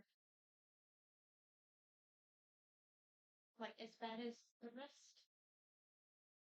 Yeah, remember, it's not like the Christian now, so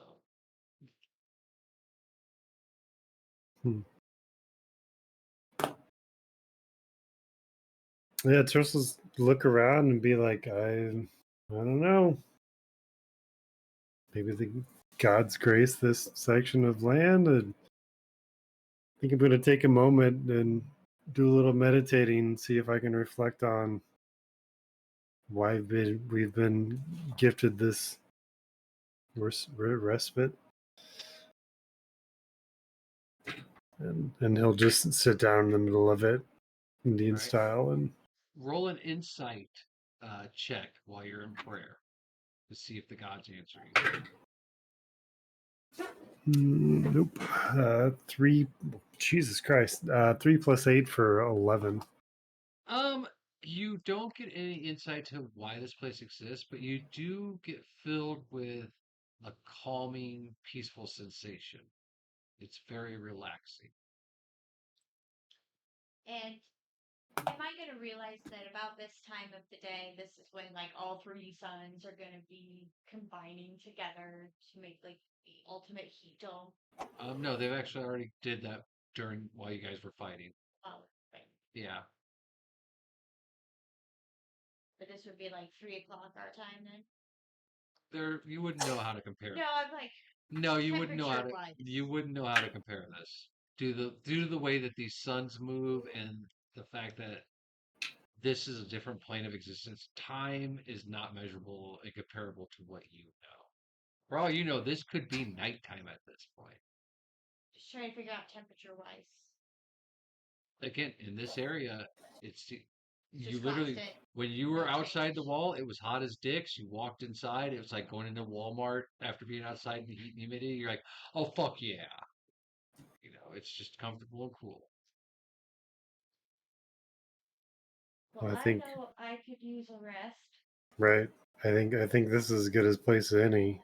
Yeah, might be a class good rest for a while. Mm-hmm. I won't look a gift horse in the mouth. No, this is a little too heavy-handed to ignore. All right. So, as you guys sit down for a rest, that is where we will call it for the night. I'm gonna do a long rest. Yeah, this will be a long rest. So, we will call it for the night. So, we will leave it off there as you guys take a nice long rest in this little oasis. I will go see who's available for a raid out, if anyone. Probably Axial Matt, more than likely. So, we will be back. Huh? So I get all my health back. Yeah. Yeah, all long rest, all your health's restored, spell slots are restored, things like that. Any kind of physical problems that you're having would be, ailments. That's the word I'm thinking of, are taken care of, unless previously stated. Like if it's a permanent one, then it would say permanent. So, all right, I'll go see who we're gonna read out to. We'll be right back.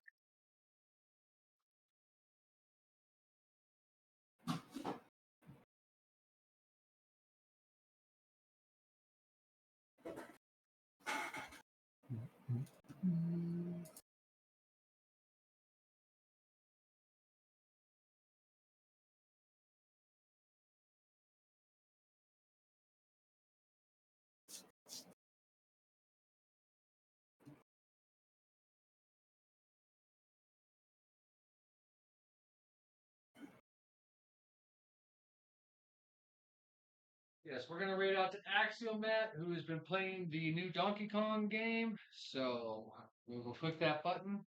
We will be back Tuesday with Killing Floor 1 on the PC. So I'll click the button.